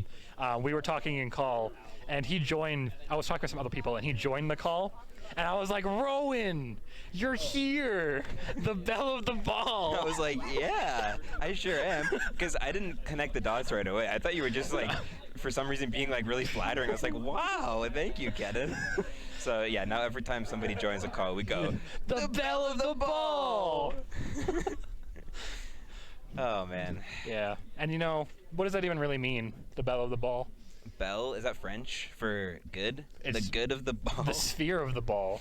The ball of the ball? Do you think that's what they're saying? Well, Belle is like the name of the character from Beauty and the Beast, and it's like Oh, that probably makes a little bit more sense. yeah, and it's not. I don't think it's a Beauty and the Beast reference, but like a belle is like typically a beautiful woman of sorts. Okay, so you Yeah. think I'm a beautiful woman then? I could. Thank you. You're welcome. I appreciate that. Only when you're at a ball. Only when I'm on a. Okay, I'm not on a ball right now. Well, at a ball. Do we have OctoBelle? OctoBelle should be somewhere. OctoBelle. I need to interview him on his bagel Yeah. making techniques. Well, you're currently not the belle of the ball, but you can be. I can be the ball of the bell. The OctoBelle of the ball. OctoBall. Wait, the bell. I think that should be the title for this stream. The is bell of the OctoBall. The OctoBelle OctoBelle of the ball. The OctoBelle of the ball. Yeah. Yeah, that's a good idea. Yeah. OctoBelle. I need a pencil to write this down. The OctoBelle of the ball. OctoBelle of the ball. All right, we're back in. Oh, finally, we don't have to fill any more dead space. I mean, I think we're pretty good at that. All right, here we go. Round 2. Yeah. I mean, kind of. Well, this is round 2. It's Round 2-1. It's round 2 of round 2. Yeah. Chai is going Chai, I mean, if it works, it works. in. Yeah. Oh my god, Chai is being so silly right Praying now. to Todd Howard right now that it just works.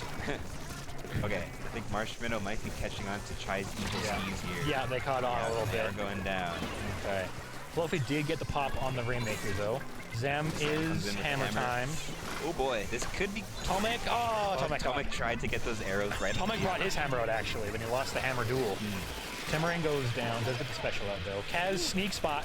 What? Yeah, Kaz is still there. Sure, why not? Yep, Kaz. Okay. Wow, super good start for Marshminno there. Yeah. It's going to be a first checkpoint, and they are going to probably keep some momentum going into this push. That was an insane play from Kaz. I don't know how he survived it. And Sam as well. Look at Sam go. Like, Sam is just, like, absolutely cleaning house. Yeah, fast Like, 50% look, mark. he's still going. Yeah. Holy crap, Sam is destroying. Throws the hammer, does miss on Evil Shide. Oh, Marshminno does get a wipeout though. Okay, those are some good points though on Marshminno. Yeah. And that was some very good All right. distraction. Does anyone on pick up the Rainmaker?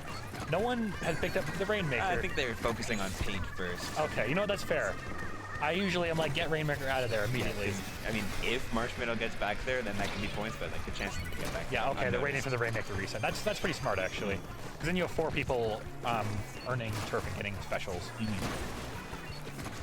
Tomek is now hammer time for Tomek. He throws the hammer. He's throwing Hail it. Mary? No, doesn't get Good anyone. try. Oh, and Kaz was waiting. Yeah. And wow, there's a lot happening. Sam goes down. Everyone's just down. Marshminno. Only Lavender is left spawning in, so this could be a push. Threads the needle on those. Oh my, Lavender, how are you alive right now? Gets the That was wild. hit on Evil Shy. Ooh, that was about to pop, but then Sam came in with the hammer. Ring wisely backing up, I think. Yeah. Flophie being pushed back to mid. Oh yeah, here comes Kaz. Yeah. Kaz doesn't know. That was a nice little shark from Timmering there. I don't think Kaz saw them. He's too busy camping. It's 10. I get it. Yeah. I realized that actually could be a disc. Oh no. And here comes the hammer. Yeah. Man, these hammers today are. Yeah, a lot of hammers. Another hammer. Yeah, 2 hammers on Flophie right now. What did Timmering just die to? Zam. Okay, then. Yep. Okay, Flophie is now 3 down. Yeah. So Marshminno is. Oh wait, they're on the other side, right? Okay. Yeah. Got a bit of a ways to go here. Yeah, it doesn't look like Marshminno's going to pick up the Rainmaker, maybe wait for a reset. Ring waiting to see an opening to drop back into mid. And Sam doesn't see Kaz. Kaz is on it. Okay, trades with Kaz there. And I think both teams have 2 hammers. yeah, this is insane. Whoa, okay, nice hammer. Little Timmering escape. Timmering is running for their life. Oh, that was a one. teleports behind you, nothing personal. Yeah, Timmering, that was a really good little flank there. Okay, Marshminno trying to keep this push going, but they are 2 down, 3 down now, and there's the wipe. Yeah. Okay, Flophie is gonna have to back keep in the this mid. momentum going. Art's trying to get their special up so they can apply pressure, but goes down before they can. Too deep there. Yeah, bit of an overextend. Yeah, 3 down for Flophie, so... Yeah, that Rainmaker shot. Unlucky. Yeah, Kaz pushes in, gets a wipeout. Oh, that's a wipeout on Flophie. Okay, Marshminno's gonna swing it back in their favor. Sam painting for that hammer again. Yeah. Trying to make a reference to like the fireman's hat and the hammer that Zam's combination's doing, but they use like axes usually. We can say next time Zam brings up the hammer, it's like swinging the axe. Oh, that'd be so epic. Also, the game's over. The game. Every time we go into bit mode, something epic happens. But nicely done, Marshminno. That is going to be the end of the set. But if we have time, which I think we do, we're going to see that game 3. We're going to do game 3, unless the team doesn't want to do game 3. They always have that option. Yes, that's true. That is a strategic option. Yeah, and technically this game 3 is actually game 4, if you think about it. Yeah. So actually, we do need to do a game 4. We do have to. We're legally obligated to. And I mean, we could break the law. That's not advisable. That's true. Chat, don't break the law. No. Unless you want to. But that's really bad. Don't do that. But if you really want to. Okay. Let's emphasize laws and morality are different things. True. Yeah, and we're not going to elaborate further than that because that could get into a really deep discussion. Let's just get into this at a very surface level podcast. Yeah, you know what? Kenneth and Rowan podcast. The Inconvenient Podcast. That's why you tuned into this, right? Not to see Splatoon. No, for the podcast. You just want to hear us talk about like controversial things. What's a controversial thing that is like not problematic? Okay, controversial but not problematic. Yeah. Let me think. Okay, pineapple on pizza, yay or nay? Oh, I like pineapple on pizza. Okay, let's get into it. Because I'm like wanting to like push you off your chair right now. Okay. Yes. Hot dog. If you put marinara sauce on it, technically yes. Anyway. I'm gonna say no. A hot dog is not a pizza. But Pineapples belong on hot dogs. no. do pineapples belong on hot dogs? Pineapples belong on. I've never not tried many it, but I things. wouldn't be opposed to it. Pineapples belong on pizza, They- but all hot dogs are pizzas. Not all hot dogs are All pizzas. I'm really pineapples- tired of people saying Right. all hot dogs are pizzas. Okay, yeah. If you couldn't hear on stream, Ryan is giving us sort of a troll's riddle right now. Yeah, and, which I feel like I've navigated through it was expertly. something about pizzas and hot dogs, and if Okay. a hot dog goes on a pizza, then a pizza goes on a pineapple. Okay, hot dog goes on a.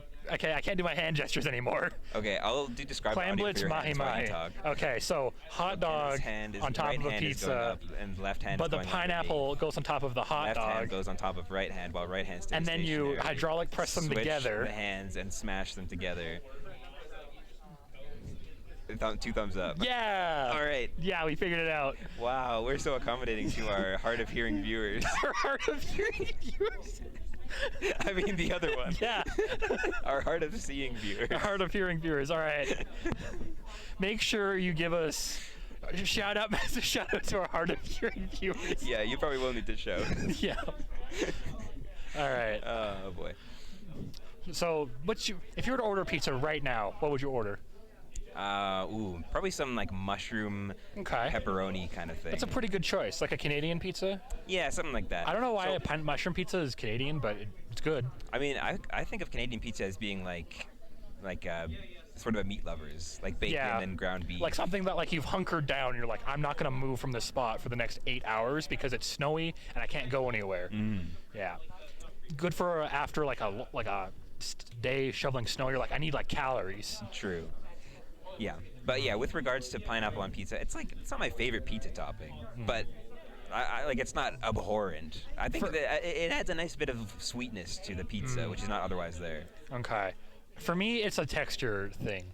Like the texture of pineapple is like, okay, I think I'm also biased. I don't like pineapple on a good day. Like it's okay. Oh, okay. It is like for So my you just don't like person. pineapple then. I guess, yeah. It's like people who don't like mushrooms. Obviously, they're not gonna like mushrooms on pizza. That's a good point, yeah. Well, I think that was a Yeah. good civil discussion. That's true. Yeah. We've agreed to disagree. We've realized that this is a subjective, not objective approach. Wow. I think Yeah. we've both grown a lot as people too. Ken. I think so. Yeah, and this is why we really go on commentary. Yeah. Because we get to talk about our problems Our feelings, and our feelings. and really help each other grow, and the chat grow as people. Yeah, and you know what, Chad? I hope we've helped you grow as well. Speaking of growth, here's the game. Yeah. Oh, yeah. Sure. That works. Yep. Well, okay, no, wait. Okay, this just did a very wait, comical shrug, by the way. wait. The map does grow halfway through. Oh, it's true. Yep. Speaking of growth, the map's gonna grow halfway through when we get to the checkpoint. There's no checkpoint. There is no checkpoint. This is Clam Blitz. Checkpoint can be considered the 50-point mark. Okay, it's 50 points. OctoBelle goes down. Or wait, this is. Yeah. Yeah. Okay. Ooh, eagle try on the blaster. Okay. Yeah. Zam. Wow. Trade. Okay, that's actually a soft wipe. So let's see if what is that? Flophie is able to get a push. Yeah, they here. have all the clams, but they just haven't distributed them correctly yet. We're all throwing them to each other. This is like a. Oh, they got it.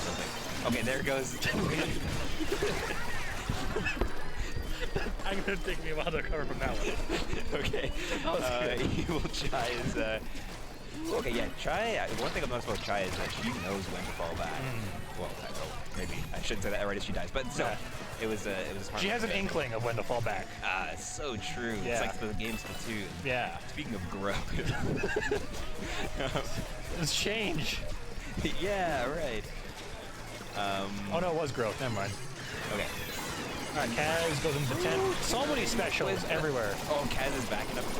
Oh no, that was. Well, oh, okay. Oh, no, I hope we don't That was disconnect. gonna fall off there, but not quite. Okay, there's lead from Marshminno there. Yeah, we're gonna need to clip that one of like the double like trapping someone in the vacuum and then smashing them in the face Yeah, with a that's hammer. like an anime scene. Yeah. Because I know a lot about anime. Yeah, as well. Rowan is our Like, when Squid Sam- Swap anime expert. When Sam came in with that hammer, it was like, I don't know, felt so epic. Kazachan, let me take it from here.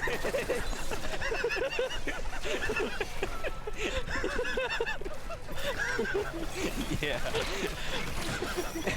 That's gonna be a clip as well. Superimpose me saying that during with that clip. Yeah. Okay, that's funny. Yeah. All right.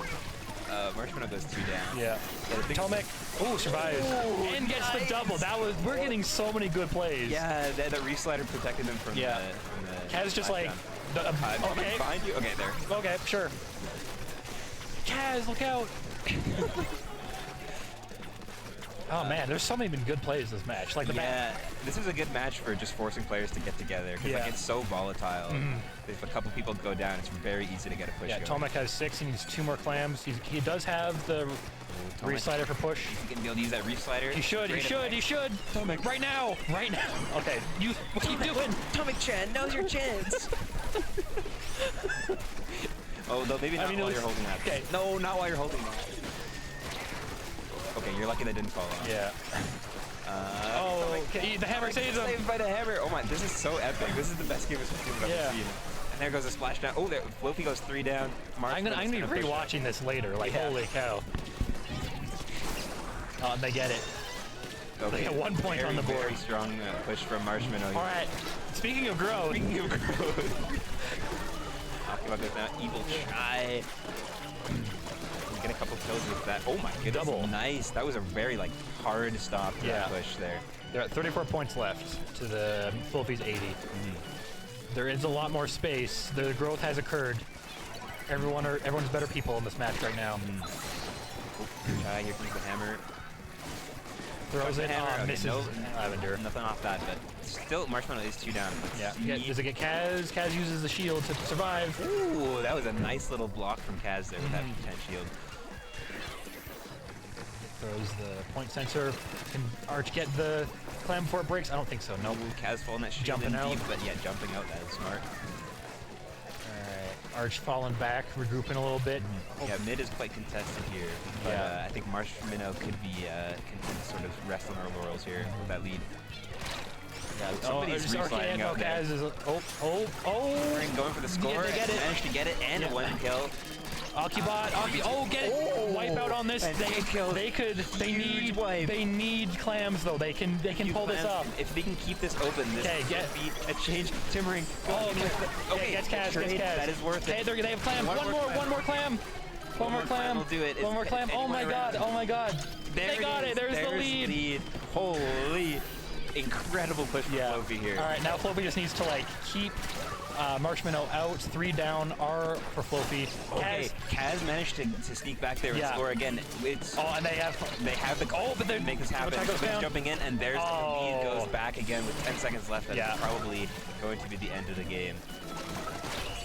That's the game. Man, Holy cow. What a match. Yeah. Yeah, Flophie, they had that push in the bag, but I think they stayed up there for a little bit too long. Yeah, and then they had the Uno-verse card pulled on them at the very end. Counter push, I think that was one of the best matches of Splatoon that I've ever watched, that was though. super good. Yeah, we don't even need to chop that up at all. We just post the whole video. True, yeah. Holy cow. With the anime talk and all. Yeah, we need like sound edits. Yeah. Oh, okay, man. well that's our set, everybody. Yeah. Thank you for watching. Thank you for so much for participating. watching. I will again remind you to watch our video. Yeah, put it on a loop. Yeah, you put it's it on a short. phone. Yeah, it's a short, so it'll loop and you can get infinite views. Yeah, infinite power. Actually, infinite I wonder views. how many of those 1,000 views are just me having left it on, because I did that for a You while. left it on? Yeah. I watched it every time. I think I've watched it 18 times. Yes. It's such a good video. All I think, you know what, before I leave, we're going to post it in the corner there right now. Go watch it. Go watch it. Not right now. You can't. If you're on YouTube, you'll be able to watch it. Right now, but like now in the future. Yeah, now in the future when you're watching the VOD on YouTube, which you will be doing because that was a really good match. It's true. All right. Bye-bye, everyone. Bye, everyone. Take care. Hello, one and all. Welcome back to Ice Rink Season 12. Reef-Mix. We are going. We started late again today, but we are fully firing on all cylinders now.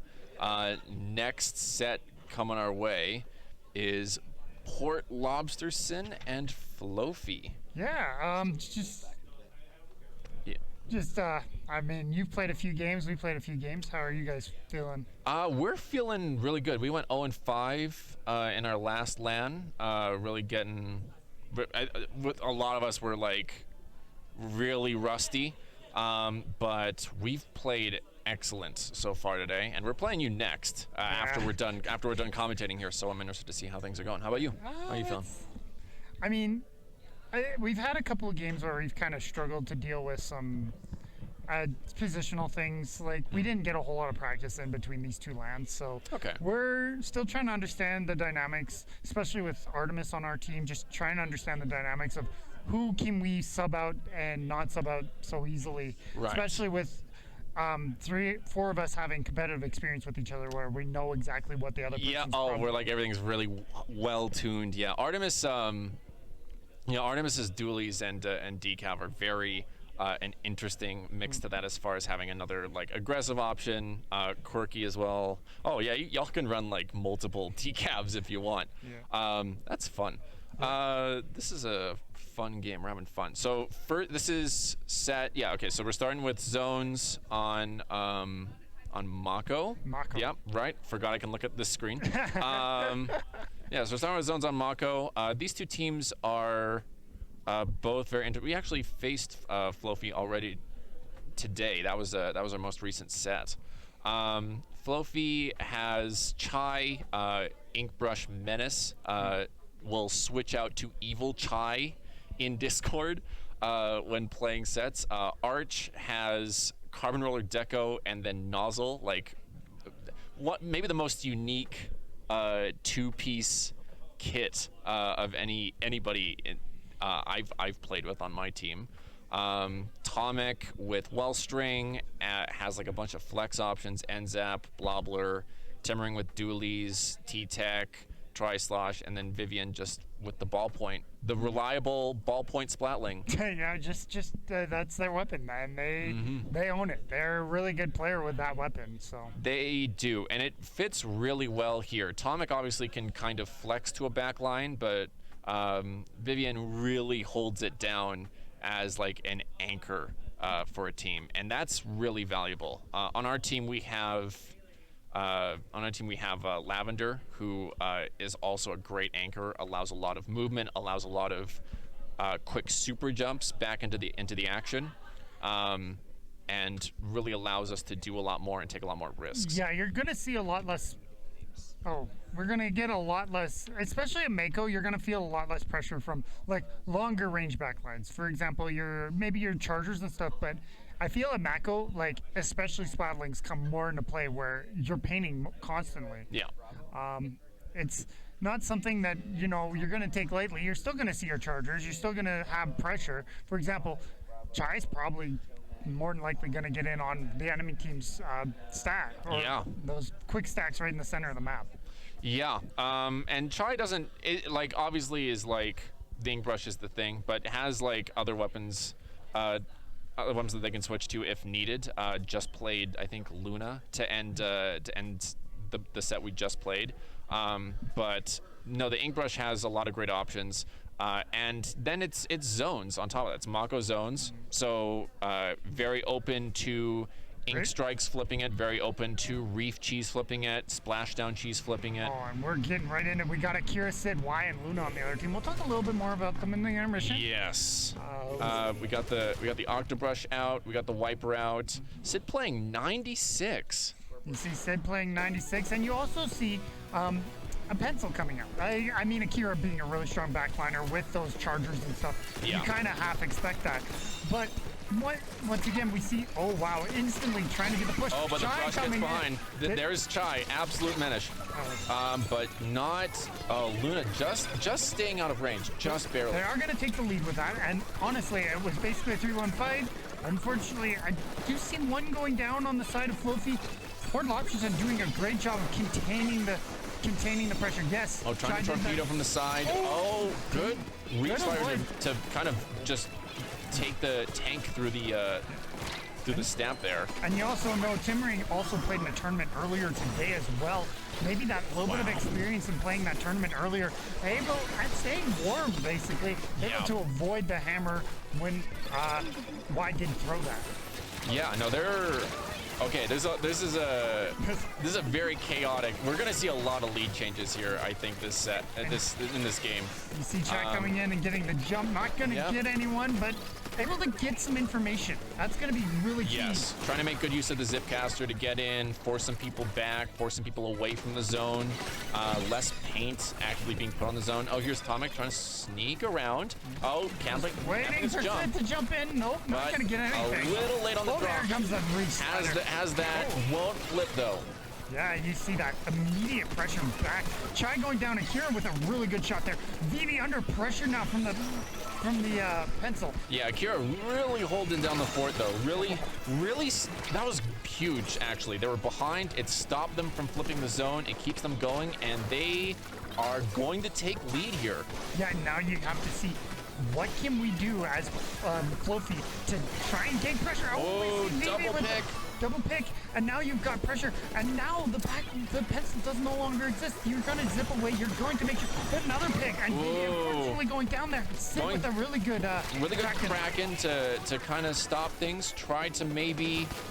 Oh, can Flophie flip this? Yes, they can. Finally capping the zone, but the damage has been done. But we do see there once again 2 down. Port's got to at some point regroup. I think they're a little bit staggered right now. They might be retreating now. Chai so tricky on that block. Oh my gosh. But now you see the Kraken coming in from Port.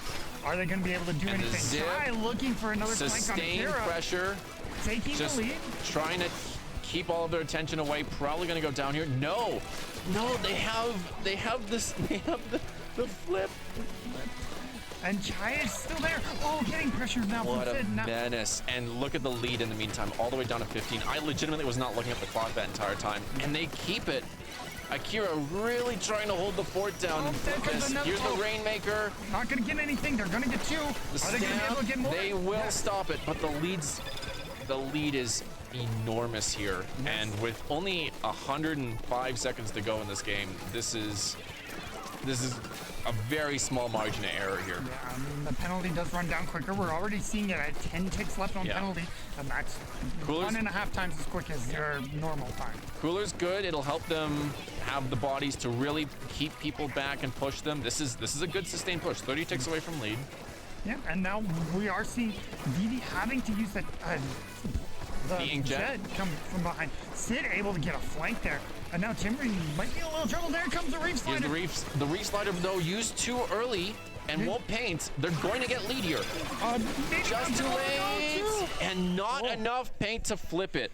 A very back and forth game. Very back and forth indeed. As we see, you know what? Maybe we didn't see the best game from either team at the same time. But we did see a lot of pressure from Luna and Y, able to break through, and eventually once they got that control of the zone, it was very hard for Flophie to gain control back. They had to use their specials, they had to be aggressive, and sometimes it still didn't work, right? As we saw at the end of the game. We saw the specials like that Flophie lived by and really died by. Vivi had a great moment with the Inkjet earlier, the double pick there, really showing the versatility of that kit. When Ballpoint, which has great range, is pushed back, Inkjet can be used as a good. They take to the skies. They expand their range, but it doesn't do a lot to paint, and it doesn't do a lot to necessarily gain forward momentum unless you're getting those picks. As well, the Reef-Sliders weren't always painting and weren't always flipping zone. At the end there was a Reef-Slider that went in. I don't know if it was pulled a bit early or pulled a bit late, if it was going for a pick on the side, but that was one Reef-Slider that couldn't flip the zone. I may interject for a second here. I don't think it was necessary. I think it was just out of the range of the zone where it launched at the very beginning, where you want to kind of be closer to the pillow in order to paint the whole zone. It was, whatever the case, it was not executed to flip the zone, and neither was the one at the end, the last Hail Mary didn't flip it as well. They needed more paint than that had to handle, and they couldn't quite get it. So what are we counterpicking to? We're still waiting. Still waiting on the counterpick, yeah? They're still deciding. I am curious because I know Public and Enemy, Chai and Bogos are now playing together on a team, Akira, as we know them on. They're playing together on a team, and we see we're seeing a little bit of maybe a teammate rivalry. A teammate rivalry that's kind of extended here. You know, again, teammates on one side, enemies on another. Kind of a Shohei Ohtani, Mike Trout situation happening for any baseball fans. And it helps with like insider knowledge of like how they play, how they strategize as well. And it also gives you, like, maybe that one time in the game where Chai got that flank on Akira. Yeah. That, you know what? Okay, she got her flank. Let's regroup. Like, okay, she's on the flank. I'm going to call that out. I'm just going to regroup. And, you know, don't worry the team too much. Just, hey, you know what? We know this player likes to do this. Just calm down. As we move into tower control on Sturgeon. Tower control on Sturgeon is a very interesting map. Flophie hoping for a bit more of the verticality, maybe trying to leverage their range a bit more, bring Vivian a bit more into the action. I do think, however, this plays a little bit more into Bogos's wheelhouse, though, as well. Because the map has that more verticality, it's harder to reach chargers. And if they get a good setup, it's going to be really hard, in this case, for Flophie to try and especially even in tower control, even though it's pushed on the other side, it's going to be hard for them to gain an advantage position against in this map. No, there's a lot of high ground, there's a lot of good vantage points, and whichever weapon Bogos Akira ends up playing, they're going to be a hard anchor, just kind of a living beacon for any down teammates to come back to. Exactly. You're going to try and find out more bombs, especially on areas where snipers are more than likely to hide. Yeah. We're going to see timbering. Oh, we do see a well string come out on the side of. Yes, and the heavy splatling is out for Akira, the weapon of choice on this map. This is again, it's tower control. This isn't zones anymore. The objective's going to change. The ground around the objective is going to change. We can see Chai going on an early flank, fighting Luna. Akira seeing them, probably calling them out. Just Chai things here. Yeah, right behind. Just dodging, making perfect use of cover. Yeah, just waiting, just biding their time. And look, as you see it now, timbering, trying to textbook see much other. That's was that a trade? Oh wow, Chai looked a and long Vivi time. with the special early, trying to get aggressive. Wow, great cover, and trying to get both a triple kill. Triple kill, and Sid's now on their own. Oh, unfortunately getting picked off there. Oh, but already at 50. This is a great opening push. And great opening pushes usually mean it's very hard for your team to defend unless you get the Are they going to get past? They got past both checkpoints in that push. Yeah, both checkpoints. It's a 2v2 now. And Vivi's just waiting. Yeah, they're happy. Their time, waiting for the other team to develop. An opening push of 80. They recognize the importance of that. All right, the bubbler's up. Trying to get some momentum. You see why? Make throwing sure the hammer, throwing it backwards originally, but then going in, looking for a player. Akira and Vivi getting into a fight. Splatling off. Oh, it's a trade. Perfectly balanced, as all things should be. And the brush coming in, double. Triple even, almost. Luna deep in the... Deep. Are they going to be able to get out of there? Evil Chai just taking the tower, doing what they can to move forward. Luna going down there as well. You know, you see Kira just trying to set up at the back there, trying to create a pressure. You see the hammer coming out, the throw coming out, not going to find anybody. But you see the pressure that Flophie here putting on, and they're pushing it back to 19. Sid ready to get a pick. Unfortunately, getting canceled. Yeah. Oh gosh. Just cancel on Twitter. Yeah, just dear. Oh dear. Okay. And the inkjet again, getting picks, keeping them back. They had to respect it. Yeah. That was all Flophie. They knew exactly what they were doing, and they executed it textbook.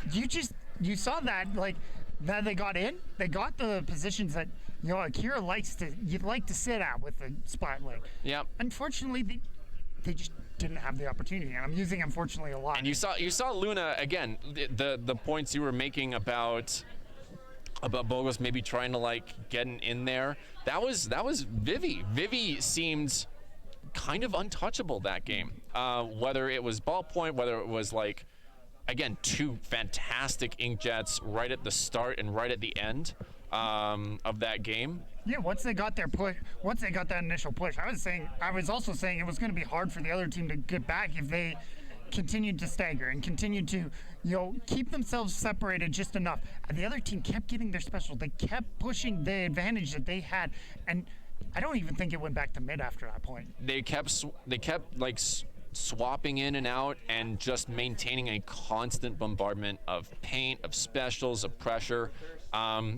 That was textbook. Chai played excellent there. That opening skirmish was like classic Inkbrush Chai. It's classic Inkbrush. You're able to get that first pick, and now you're just biding your time, waiting for a player to make a mistake. Just being distracting. And Barnacle Zones will be this deciding game 3. It's 1-1. It's 1-1, right? The first game played more into the hands of Port Lobsterson with the more open areas and the easier to catch. The second game was all Flophie. Yeah, all Flophie. They picked a very tight map, a very easy map to get flanks, to have pressure on. It's a great map for Brush. It's a great map for anything that has like corner look around ability. And Zones does a lot of that as well. Very wheelchair accessible. Not a lot of like stairs you have to go up, which is great news if you're an Inkbrush player. There's a lot of interesting ways this could go. I do think Spot Zones on Barnacle is more open though. Yes. So it does play more it's into a lot more open than either of these first two maps. Even more open than Mako. And it plays more in the hand of Port Lobsterson as well. Mm-hmm. Less cover. Yeah. Less crevices and valleys and cover for Chai to have during the skirmishes. I do think an important point is going to be able to hold that center U-box there. Yeah. Because that U-box is, even though not as big as, what was the map in Splatoon 2 and Splatoon 1? I'd never played Splatoon 1. No, but it was the Splatoon 1 map. The Walleye warehouse. Oh, okay. That was a very key spot. But you see the U kind of at the there's going to be a few different sniper spots you can go, and double pencil. Why finding them with the carbon early?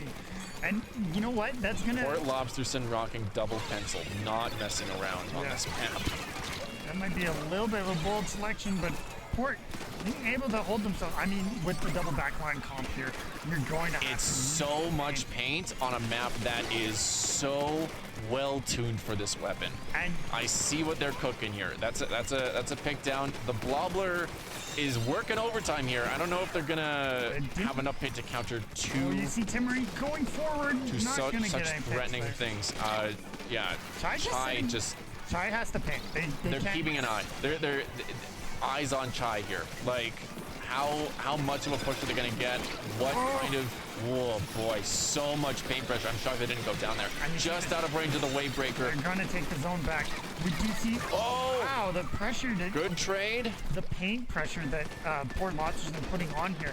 Yeah. It makes it hard, especially if you're staggering like Flophie is here, to gain that control back. And you see, you have to get the one pick. They're going 1-1, and I think in this case it helps out Port Lobsterson because you've got two people who can just outpaint you. Yeah. The name of the game in Zones is all paint, and there is so much paint here. Timmering. Wow. Timmering looking for the flank, getting nothing. Chai and Y trading off, but now you're being pushed back. They're being pushed back in their own base now. There's so much respect of the double pencil that they have to put down as well. All right, here's the inkjet. All right, one. Yeah, now can they take either of these pencils out though? No. Can they stop the barrage, the torrent of paint? The torrent of paint, and that's going to enable the carbon too. You see why enabling their pushes. Sid trying to find just Chai, antagonizing Chai. Not quite there, but Akira's with the other pencils there to kind of hold down the fort a little bit. But now we see the opposite way. Now Flophie has that block kind of on the zone. They're just gonna hold back and just wait for the opportunity. Akira, there's an important pick. Now you see. All right, it's in the middle of contesting. They did get it back. And the other thing about double pencil that we didn't mention, it's double cooler. Yeah, double. So it's more of everybody. There's the double. It's more of everybody, and it just compounds the barrage of paint. I do think it was a little hard for the Downpour. second. Oh, oh no! Oh, Tiny. just out of range. Yeah, that was very nice. And Flophie trying to almost getting lead here. Again, another back and forth zones game. Wow. They will get lead. Yeah, they will. How big a lead are we going here? Can they get to a knockout and end this set here? Yeah, you saw the jump in there trying to. Oh, a double pick with the fizzy. No way. There's the soda that you like to see. That's crazy. And That's a different kind of soda, Yeah. but oh, it's so sweet. Yeah, and now you see Flophie just walking out the Pencil's drink. antagonizing. They have to go. They don't have the time. So much paint, but none of it mattered when they're kept away from the zone. And wow. And they locked them out of that last cooler there. That's huge for if you're Flophie and you're dealing with 2 coolers, you have to lock them out of 1 at least. Yeah. In order to at least keep the game somewhat even. Right at the end there was a cooler on the drink. I don't even think anybody got to that cooler. No, they didn't. It fully snowballed. That was a matter of paint versus picks, and picks won there. Picks won at vital times. I wouldn't say that was completely on the side of Flophie that, you know what, they did get locked out at one point. They did use their special, and they got the right picks at the right times to enable themselves to paint and make sure Port Lobsterson couldn't get in there for the second time. They did. So against a very formidable Flophie team, Port Lobsterson wins game 1, a close, tense game. They get the counter pick advantage for game 3, and they fully cash in on it. I mean, well, they didn't cash in because that was Flophie. Flophie had the pick in game 2. Port Lobsterson cashed in on the pick advantage there. Yeah. Flophie won that game. Okay. It's a very interesting dynamic. Yes. And I would have. I don't know if I would have gone double backline, but that being said, I think it was a very strong showing from both teams here. Yeah. And I think it might go into the future of just saying how strong the competition is here today. Like, even though that was a knockout, they did manage to get it to 50, and they held their own for quite a long time. It looked like they had it. It really did. It was surprising that they were able to get so much paint done and like properly counter that. But it's also ice rink, so it's an interesting dynamic of like we're talking about the strategy here and like did they fully calculate the dynamic of going double pencil? There's a good chance that they went it because it's like, hey, wouldn't it be funny? Yeah, wouldn't it be funny? Wouldn't it be funny if we went double pencil? This is like a dream thing that they like went to the very, very back of the playbook and pulled out. To be fair, I have actually dealt with quad Stingray in Splatoon 2 at not an ice rink event, but an online Squid Swamp event. So I've been on the back end of some more embarrassing losses, but you know, it's kind of when you see them and they work, it's great. When it doesn't work, you kind of go back to the drawing board a little bit, and that's probably what we're going to see here from Port. It is. I mean, it's a part of the game as well. Like everyone's just kind of having fun. Yeah. There's a lot of times when we're playing where we're just like pick the weapon that you kind of vibe with. Yeah. There's not, and that's the calculation you kind of go off of. We're here with friends. We're here to have fun, and I'm having fun today. And now we're gonna go play each other because both sets are done. I'm gonna squid bag you. No, I know. I'm not okay. You say that like it's a surprise. I mean, I am the squid bagger of the crew, so like. Of the local resident squid bagger. Yeah, because Joel no longer does it, so somebody has to carry on the ritual, I guess. Okay. All right. We're being told to wrap up. Enjoy the rest of this LAN, folks. And Hello. We are back with more hot squid action in your area. I'm Ryan. We got Nova. And we're going to see some Marshminno and Krillex. Versus Krillex. And they're going to be heading to tower control on your mommy's ruins. Yeah, we've played both of these teams. We lost against Marshminno and beat Krillex, but both of them put up a very good fight. They're both very good teams, so this should be a good match. I feel that things have been pretty close on most games. I mean, even if there are some like 2-1s or 3-0s, like all the games still feel like they're hard fought. Oh, for sure. So it doesn't, maybe there's not a clear victor in our eyes at the moment, but do you have any thoughts on how these next matches are going to go? Well, we got some good players on each of them. I want to highlight Quirky, Puddle Duck, Saturn specifically on Krillex because I've played with them before, and they're all very good players. Absolutely. And, I know Kaz and Lavender I both played with as well, and they're very good. So. Yeah, and like we've been seeing Zam make some really good plays as well too, with the hammer coming in. Yeah, so those are always fun clips. Yeah, no, absolutely. So we've got some good teams coming out. And let's talk about the ruins here. What strategies do you feel like? Have you been playing on the ruins?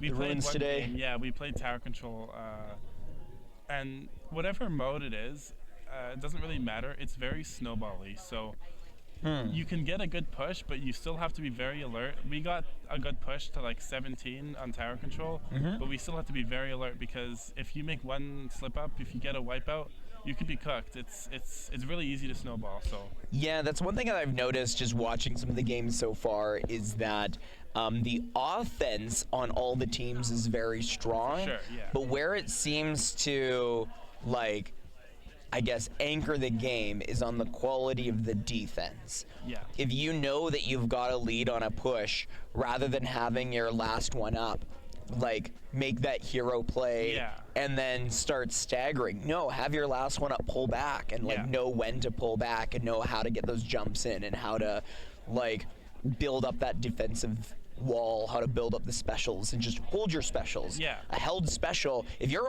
have 4 players up and 4 glowing specials, that's defense. Yes. Like you don't even have to be doing anything, just being present. Spawn and spam your specials. But yeah, you have, if you have one player up, they have a chance to maybe get 1 or 2. Sometimes it's even with that chance, it's better to just jump out and save your specials and come back with all your resources. Yeah, no, absolutely. So we'll see which team ends up providing both that offense and defense. Notably, I feel Kaz the Umbrella that does a bit of both. Yes. That has been able to make some offensive pushes, especially we've seen that coming up in Clam Blitz. Oh yeah. And you can start with a good push with that, but it also can like be defensive, especially on things like Rainmaker, just putting up a big barrier that says, nope, you can't go here. Yeah. For sure. Yeah, we played against Kaz. He played on tent in a Clam Blitz game, and yeah, we definitely struggled with that. Very, very, very hard to stop a push with the tent open and using their specials. They got the lead back on us in overtime and won. So question, do you make any subs or swaps for your gear? Like, for example, adding in more object shredder if you know you're going to be going against a lot of umbrellas and tents and so there's certain weapons as well that do higher DPS to the tent shield. Splatlings are probably one of the worst. They have a very low DPS to any umbrella shield. But weapons like pen or stamper, any sword do very high object damage to tents. So those could be options as well. And then what our team did personally, I ran a blaster, and blasters are very good against tents. So they are. They can kind of like poke around and yeah, pretty hard for blasters to fight against blasters, but yeah, there's definitely a few ways. Running object shredder is also a good option.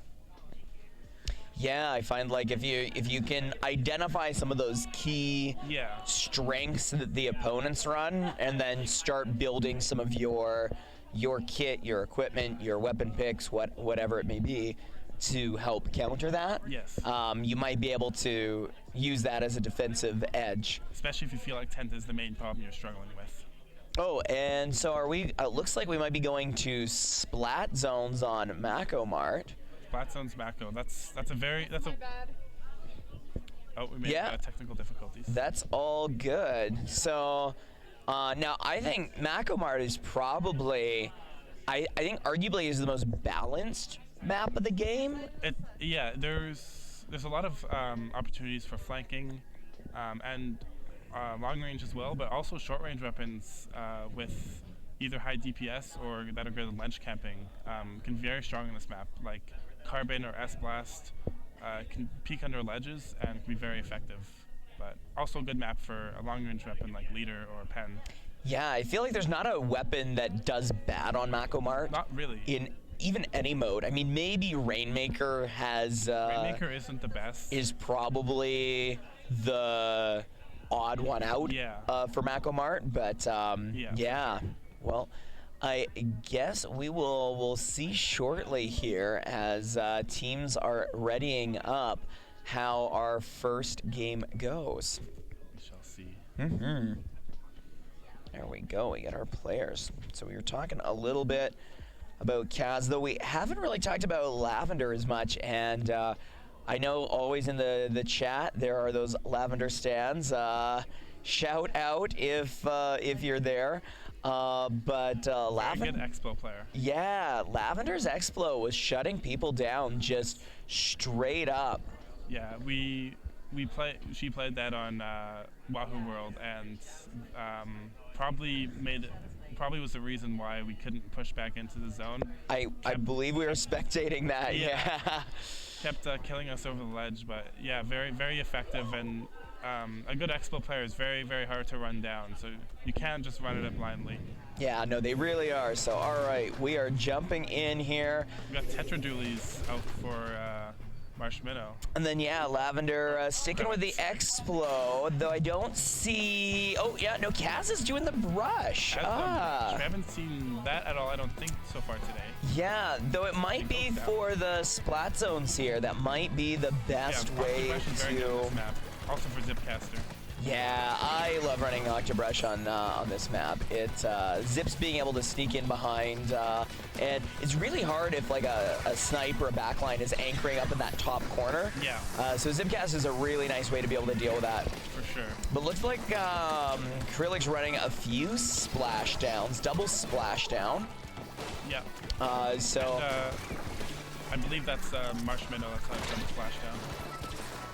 Marshminno splashdown and Reef Slider. Yeah, so a lot of paint spam, and this is one of those ones that I don't believe a single Reef Slider caps here. You can if you have enough special power up. Oh really? Yes, but yeah, like it depends. Well, I guess we'll out there for Marshminno. We'll have to see. Probably a little bit more favoring for splashdown though than Reef Slider on this for caps, huh? Yeah, and also splashdown you can get a.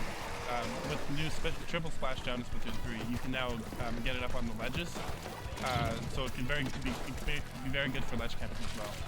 Yeah, if you're trying to get like that exact spot. Oh, just couldn't quite get the Reef Slider.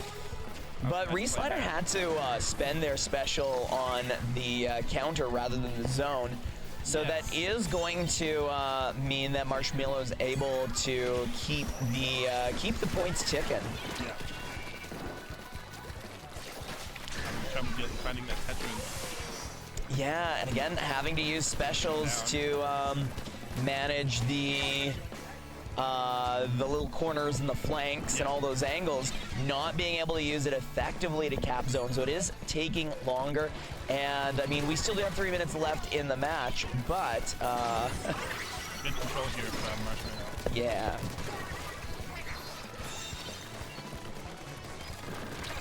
Now, Lavender's holding on to that splashdown right now, but it is hopefully going to be maybe used more strategically in capping the zone, but it still looks like Krillex is having a hard time just keeping their team all up. Yeah. Puddle Duck coming in with maybe a very aggressive flank. That does mean that Marshminno's 2 down, and Kaz has the ability now to. Couldn't quite get past the splatling there. Yeah, and that's what Zipcaster really struggles with. High DPS weapon. Oh, splash there. Oh. And a counter Reef Slider, and I think that is going to go in favor of Marshminno. I believe there was a mix-up there. I think the colors on the teams were swapped because Marshminno. Oh, was Marshminno? Oh yeah, that may have been the case. Marshminno was with noticed on Kaz and the- Lavender. Yeah, so Krillex was taking that. Yeah. Yeah. Krillex taking game 1. That was pretty strong from them. That was, yeah. Like Lavender usually able to find a really good space to anchor, and didn't quite have the paint support from the team needed to deal with Saturn's edit. I think what they tried was they tried too hard to cheese it. I think they ran double splashdown and reef slider, which is good for capping the zone, but you can't really do much if you don't have a way to get in to mid. Yes. I think they would have done better with more tools to retake rather than just to cheese the zone. No, I agree. I think if you have something that can provide you maybe a little bit more range, maybe a crab tank, maybe an inkjet, something that can help just wedge open that first opening pick to then let the team push in. It requires a little bit more synergy and communication on the team, but that is how you can break through a defensive push like how Krillex was able to anchor and keep things in. Yeah, or even just something to split them up, even if it doesn't get any kills, like tri-strike missiles are good for that, just splitting the opposition up so you have a chance to go in and either retake zone or get a pick or something. Yeah, it's interesting to see missiles in Splatoon 3. I know traditionally missiles in Splatoon 2 incredibly strong. Missiles in Splatoon 3 is have been toned back. A little bit more of a niche pick. Yeah. And it's not like there are any kits that are just broken kits that have missiles just inherently baked in as much like we had in with Splatoon 2. The one kit though, part of the new third kits wave, the Frozen Splattershot Pro has Splat Bomb and missiles. That is probably the best one. And we have seen that being played a little bit in this our set team so did far. run it. We ran Frozen Pro, and it's been pretty effective. The missiles have been good. Can't be spammed as much from Splatoon 2, but still a very effective way to split up the other team. Well, missiles a little less effective on splat zones on Mincemeat just due to that grate. Yes. But still an interesting counter pick deciding, no, we like splat zones. That's what we're here for. So we'll see how Marshminno's counter pick plays for them in this next game. Now, I think that this has to be for the Explo. Yeah, I was gonna say when I see mincemeat zones, I immediately think Explo or potentially the Bloblobber are great picks for that. The zone is very small on this map. Only a few Explo shots could cap the zone. So yeah, so that is, and I think Lavender would be a lot safer in mincemeat. You can kind of just there's quite a bit of cover behind the wall and the plat. Where you can just kind of shoot Explo shots over and cap the zone that way. But exactly. So I think that's a pick specifically to help out Lavender.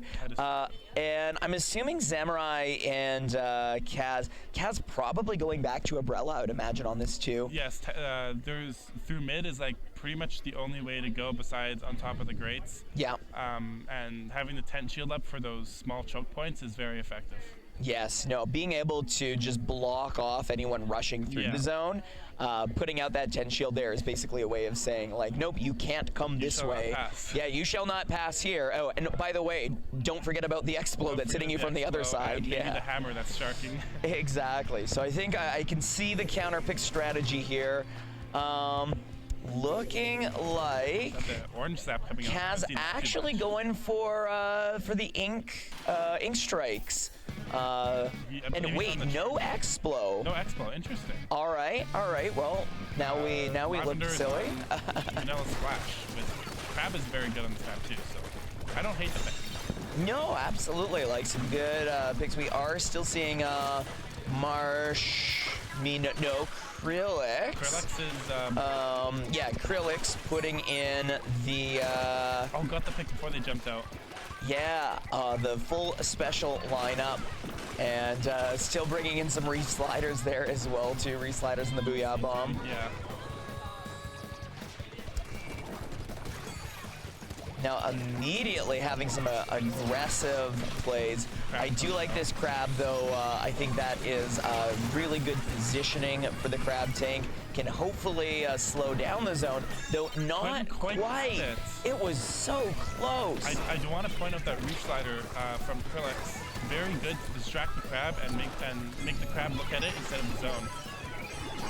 Oh, absolutely. Now we are seeing the lead swap there, and I'm curious if anyone on Marshminno is running any of the, what's the ability that gives you, OctoBelle, that was nice. Amazing Reef Slider in OctoBelle there, giving a great...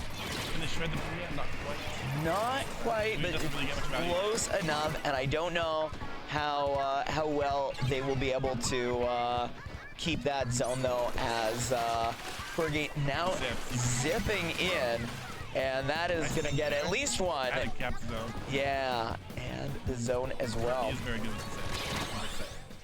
Yeah, so they get a wipeout there. That is a wipeout, so we will see if... Rookie trying to get up and doesn't get anything there. Getting really aggressive. Krillex getting incredibly aggressive. The Booyah Bomb basically denies the crab any value there. Yeah, so having to use the specials just to clear out. Now, we do see 2 going down and 1 jumping out. And it looks like Puddlebug is just trying to get a pick. Hanging out in that corner.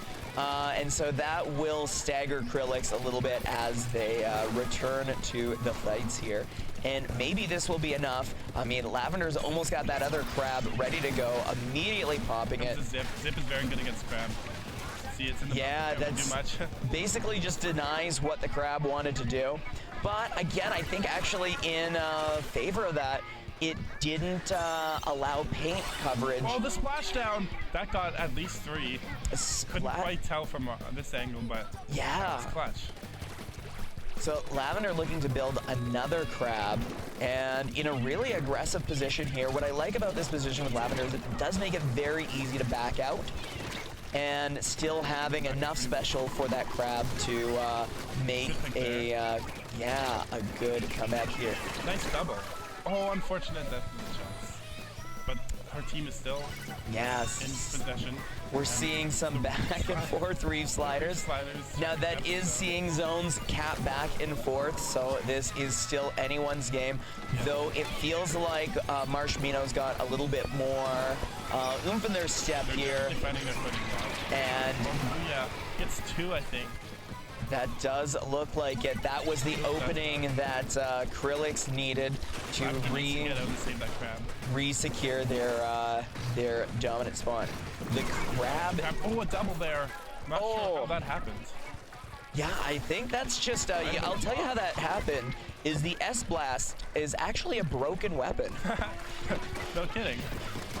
Turns out. Yeah. Oh, nice. Yeah, and I think this is the aggressive anchoring that Krillex needed to seal off the game. We'll see if any last-second specials come out. Almost. Those strikes, just not enough time. Literally the last tick. So Krillex able to secure that second game as well. Though I would say that was much more... That was much closer. Yeah, much more hard fought. So yeah, I think Marshminno realized the same thing that I realized before. They pull a lot more retake specials. You saw the crab being the main one that they were able to use a lot as a tool to retake and... yeah, and we talked about having some kind of distance special for. I think that has long range. Yeah, for something for your team to like fight with. Yeah. And we saw that crab fighting with the team quite aggressively, and I think that worked. That worked excellently well in Marshminno's favor. But where the game really shifted was in that last 30-40 seconds. A lot of clump plays with specials. I think Splashdown got like 3, and the Reef Slider got a few, although that might have been on Marshminno's, but regardless, Krillex is just able to get a lot of picks and hold down the fort. Yeah, no, being able to have the blaster living under the grate and on those like corner spots, really it's really hard to safely make an approach in unless you can. Exactly. If you can tell your team as a synergy, say like, all right, let's stop the blaster first. Once the blaster is down, then we can move in and take zone. But like if you don't know where the blaster is, you're just walking into like pop, pop, pop. Yeah. Not much you can do. It has a very wide hit radius. Yeah, yeah. And I think also what Krillex did well that game is the crab did get value, but they did a really good job shutting down the crab a lot of the time, whether it was with zip or slider or distraction of some sort. They really made sure it couldn't get its full value there. Absolutely, and I think that being able to use your team's distractions to take out the crab or delay the crab was something that changed the shape of those fights. But on the other side, it also meant that they weren't able to keep the paint on when they're fighting a crab in that zones. So we're sticking with zones. Zones all three. I like Marshminno's coming back saying like, we like zones. And Barnacle and Dime, also a very good zones map. That's a very good zones map, yeah. I would say personally I prefer it over even Mako, but yeah, that's fair. It is flat, so it does favor more backlights. Where I think Barnacle and Dime is a weaker zones map than Macobart is just the fact that it's easier to steamroll. Yeah, and like just it is easier to snowball, and there's not as many flank opportunities on Barnacle. Once you lock it, like if you can get to that front row, and like square off the corner of the zone, if you know that area, it's really difficult to break through if you that. can just set up on that ramp. On the opposition side, it's very easy to lock out, and I like it because my team is very good at that. Yeah, so it's maybe a map to like for that, but as like a competitive map, it is challenging when you are in that lockout scenario. It doesn't feel like you have easy openings. So you as a team, if you're coming in with specials, you have to really critically think, if you're in that lockout position, how do you get back in? What's your strategy? You have to use specials. To pinch through that. You need specials. What are the best, Nova, what are the best specials that you would use against that kind of lockout? Crab, Zuka are the ones that come to my mind immediately. Yeah, Zuka's really good, actually. I forgot about that for kind of breaking through that long range. A pick or two. Even if they try to set up with Crab, just Zuka. Strikes are good too. Strikes aren't bad. You can at least... You have to play with them, though. You can't just strike and expect that to do all the work. You have to push up with the strikes. And that goes with any special, but especially strikes. Absolutely, yeah. You got to move in with them. So coordinating a couple of specials together like that to break through. Do you feel that it's better for a team to all push the same direction, or do you think it's better to have like 2 go on the left and 2 go on the right to try and break through? Yeah, for sure. Again, with specials, splitting the team up, and then with them being split up, going separate directions, and taking that approach with different angles is probably the best way to go about it.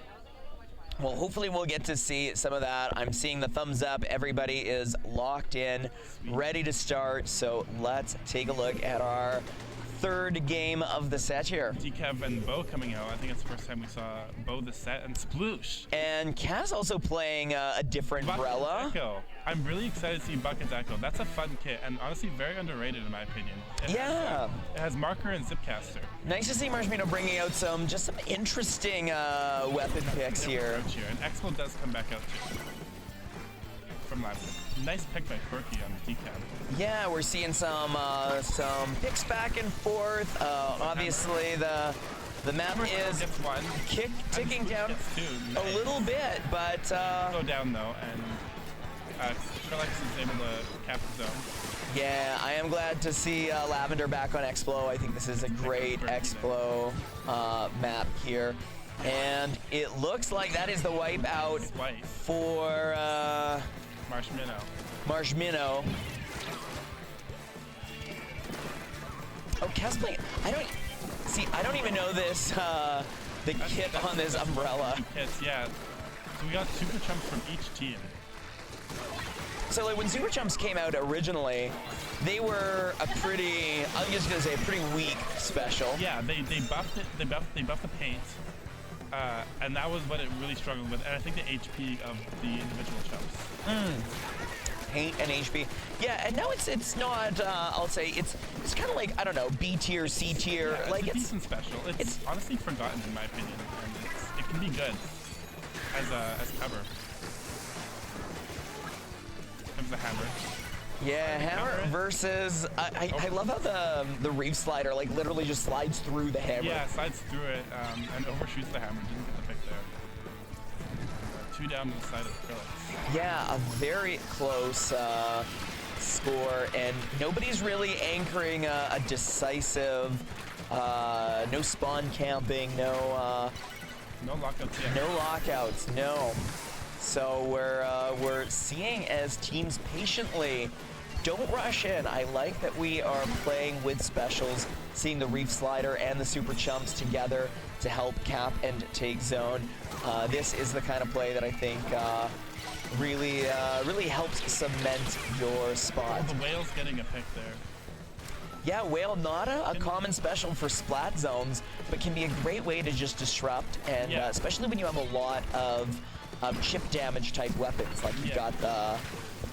Whale might be a counterplay on 10 as well, because it can obviously go right through the pit. The Zipcaster coming out there gets a pick, and they're even now, but Krillex is able to get a nice lead here. So yeah, looks like Krillex is holding that corner a little bit more. Kaz jumping in. Has to back up just a little bit, popping that special really quickly. Still staying alive, but I don't think that is... Oh!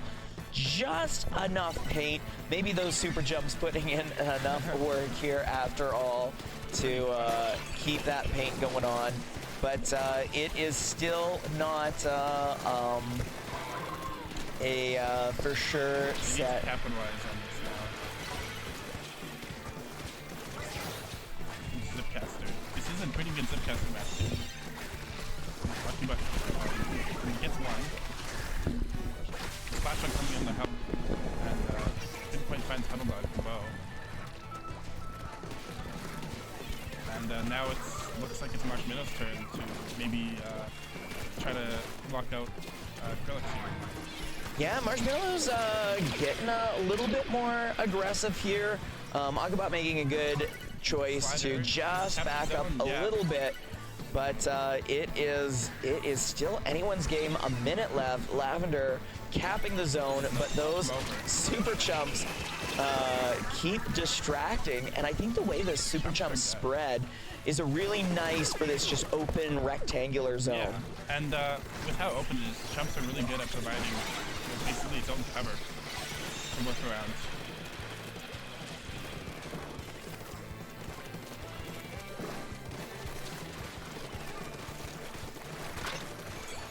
An even game at the moment. Yeah, someone trying to really get an close. Here. Zam's got that hammer, which hammer the bubble is able to take out 1, 2, 3 down. That is they have a chance to lock up. What they needed. Yeah, those whale lines coming in. That was enough of a distraction, but it is coming down to the last 10 seconds, the last 10 ticks in just a moment. Oh, they're 3 down. Just the sploosh. They just need a hold. And can sploosh pay? No! Game. Man, I wanted to see it come back there. That was such a close game. So many back and forth plays. For sure they would get the comeback there, but a nice. I think that was a double for Krillex. Yeah, Krillex and then they went 3 taking down. it in the end.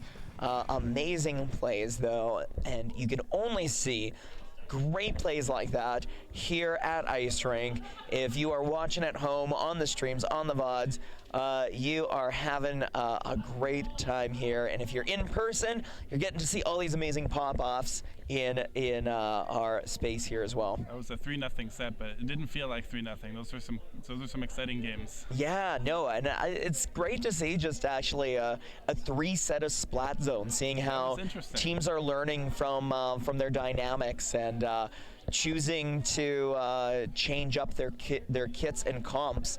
Yeah, we saw a lot of switch-ups between Marshminno's comps from the 3 games. Now, if you're wanting to see more amazing games like that, you're going to have to keep your seat right there because we're going to take a quick break, quick intermission, but we'll be back shortly for more Hot Squid action in your area. All right. See you soon. See you soon. Hello, we are back. I'm going to scooch back a little bit. We were discussing, Ryan and I, the ethics and life strategies of recombobulation. Yeah, so the question is if something can be discombobulated or recombobulated, can something be combobulated? Yeah, and I was discussing, like, I didn't initially think you could just combobulate someone, but if someone has never been in a state of combobulation, then you can combobulate someone. I mean, it makes sense. So maybe we'll see some of these teams combobulate themselves together in these important games, starting out with Brinewater Springs, and we're playing the game mode Rainmaker now. Are you familiar with Rainmaker at all? I am. I actually, believe it or not, did play Splatoon in this very tournament at some point. Wow. Back in Ice Rinks 6 through... I don't remember which the last one I played in. I think it was 6 through 8. That sounds like a lot of fun. Now, tell me a little bit about how does one make it rain? Okay, so when I was playing, I would have a apparatus that was capable of shooting the colored ink of my team outwards towards something that I wanted to shoot at to like change its color. And would that make it rain?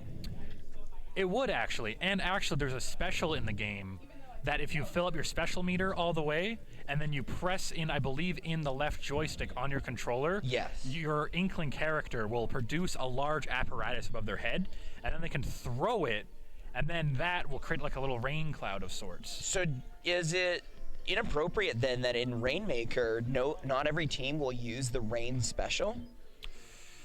I don't know if that's inappropriate. Offensive, maybe. Thematically incorrect, but we'll see if either Krillex or Raft Punk do, in fact, make it rain in these next games. I think they are readying up pretty quickly here, so we'll see that in a moment. But we've got... now, do you have any personal bias on any of the players on this team on who shall reign supreme? So, good one, reign supreme. I get it. Hey. You're on fire today. Now I'm the one making it rain. Okay, so on one hand we have Krillex, which has Puddle Duck, and he's a pretty cool guy. He is a cool guy. You were commentating with him earlier. I was, but then we have Music Glory, and I think she's real neat as well. She is pretty neat. Yeah. And in fact, she's so neat, she's deciding to use a paintbrush. Now, do you think Music Glory knows how to bring the pain with a paintbrush? I have personal experience to know that she knows how to bring the pain. That is good. Then that might be our first clue as to how our games will play out. All right. But we'll see if Puddle Duck's bow will keep a good space as the Rainmaker is moving. Yes. So you can tell that Puddle Duck is cool because instead of a CK, use an X. And people who use X in their name are always real neat. Yeah, like... Krillex. Krillex does use an X in their name. And who is on Team Krillex? Why, it's Puddle Ducks, of course. You know, it all makes sense. It's almost like there was thought and intent put into the planning of these names. Now, we are seeing the checkpoint switch hands back and forth between Krillex and Raft Punk. But it is now down just to a 1v1 with the Bomb 93 staying alive through that, giving the jumps. Bringing the hammer. And this might be enough to get a couple more points on the board for Krillex as they are looking to get some picks. That being said, nobody picks up the Rainmaker. It's going to reset, go back in the middle. Raft Punk does burst it. And those stray bombs just doing a great job. Sometimes just having a junior dropping bombs left, right, and center can be a good way to help clear out some of that. Though Saturn getting very aggressive. Almost a wipeout on Raft Punk with Saturn getting some hits on person there. Yeah, it looks like Embra being pushed back with the snipe being the charger. Double. And getting to the point where now we're in the Final stretch wipeout. They might get it. I think this is it. They threw the bombs, and that's the game. That is the game with Krillex reigning supreme on this one match. They have shown themselves to be a very formidable opponent. I don't know if they are undefeated or not yet, but they're pretty darn close. I think I've seen them defeated once, but I could be mistaken. Yeah, it depends on how many feet they have. Yeah. But as long as they've got, 8 or so, most cephalopods have more than that. The problem with being undefeated is no matter how many legs you have, if you lose one, you're no longer undefeated. True. So, do you think that cephalopods would wear shoes? We have seen evidence of that in this documentary game by the Squid Research Lab that they do in fact wear shoes. So I think it's pretty likely. Yeah. So continuing our conversation about feet and shoes. Yep. What kind of shoes would you say are the most effective shoes in if you are Raft Punk and you're looking to equip your feet specifically? Okay. So you're wanting something that is non-liquid permeable, because the less permeable your shoes are, to allowing liquid to touch your feet, the more likely it is being able to operate within enemy ink. How many combinations of shoes would you have that aren't permeable? Well, there's a few in this game. There's the one where you just have the anklet, where you just walk around in bare feet. There's one where you're wearing sandals. There's a few that are actually just Crocs, and those are the material of the foam of the Crocs is impermeable, but there is holes that would allow the enemy ink to leak into your shoes and damaging your feet. Now, there's also the note that we're going to be going to Splat Zones on Hagglefish Market, and if you're at a market, they might have specific regulations on the kind of footwear you have to bring to said market. But for employees or for customers? Because I personally work in a market environment, and as long as your feet are covered in some way, then you're usually permitted to enter the market and shop around. So if you went to work and you have, let's say, shoes with no soles on them, it's just the top part of the shoe. Oh, we would never, as an employee, I would never know, and I would be happy to serve them. You would know. The minute somebody lifts up their foot, you see under their foot there's no sole on their shoe. So a secret of retail is actually avoiding contact with your eyes to customers' feet. They find it off-putting. They actually go over that in training, not on the first day. That's off-footing, yes. Yeah, it's very off-footing. I don't really know where else to go from there. That's just the perfect comment. So I think we should commentate this match now. Sure. Well, let's take a look. Let's see specifically the feet. It looks like we do have some stylish sneakers on this side of Raft Punk. Which makes sense. Raft Punk, I feel like that's the kind of a team that would be into the sneaker culture. Maybe Krillex being a little bit more barefoot, and we'll have to keep our eyes out. So I hate to interrupt you about that, but the song that's currently playing is by Damp Socks.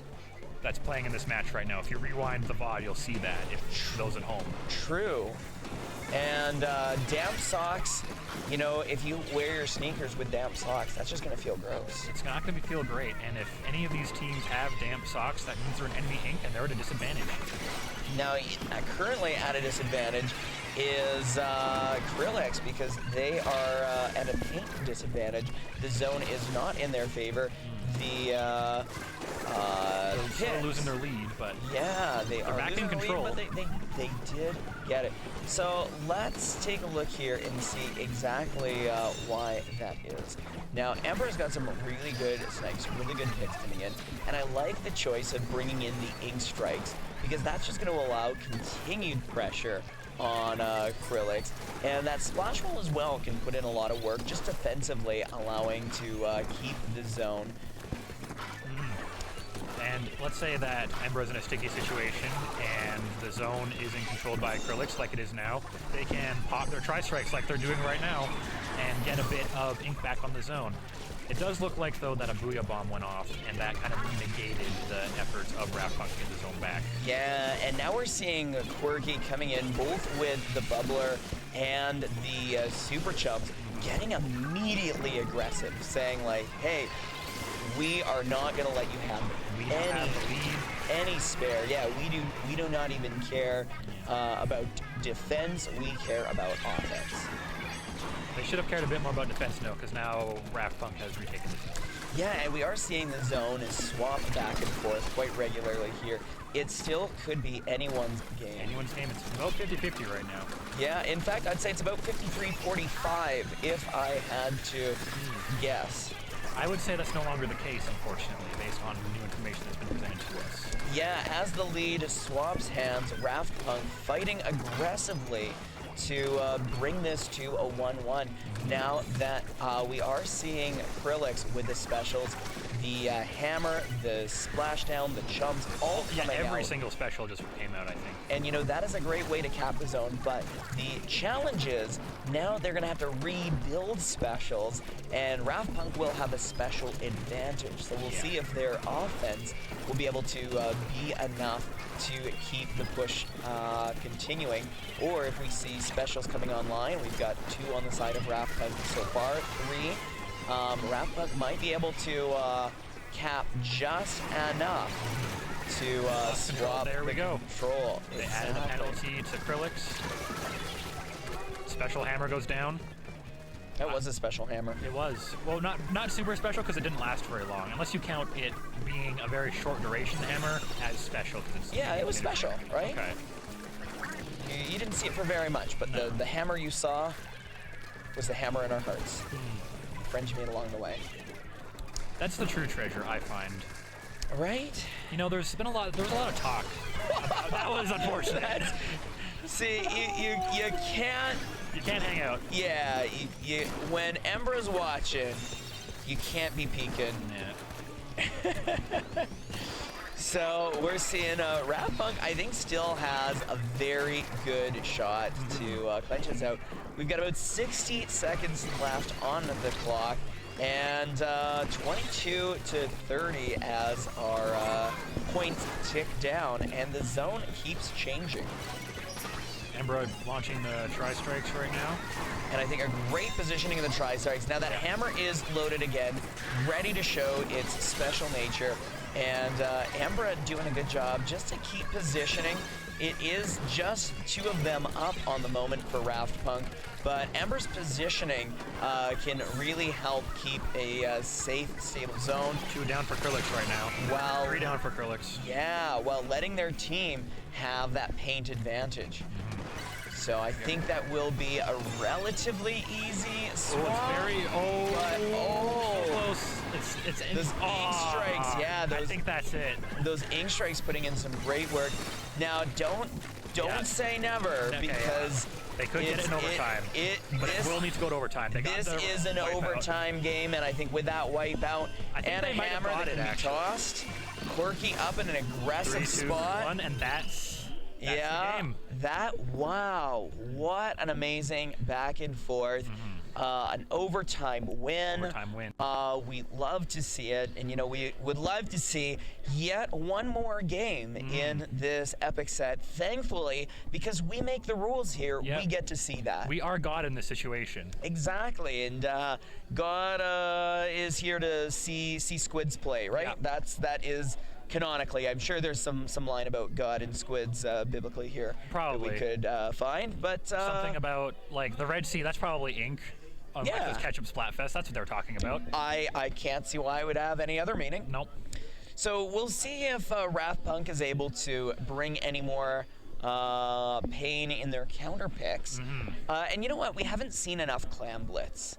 You know what I think we haven't seen enough? What's that? Turf War. Yeah, we don't see any Turf War. I wonder why that is. I love Turf War. I know it gets a bad rap, and I know we don't run in these sets. Fine. I love Turf War. Turf War is fun. We're getting our wish. We're getting Clam Blitz. Good. Oh, okay, I was really excited. I'm like, wait, Turf War? Really? Looks like we are getting some Clam Blitz at Krabalig Capital. Crab legs are pretty good. I hated them a lot when I was younger, but I've grown a bit fond of them as I've gotten older. I don't like eating crab legs, but I like the horror motif of crab legs. I find that a bit wasteful, though.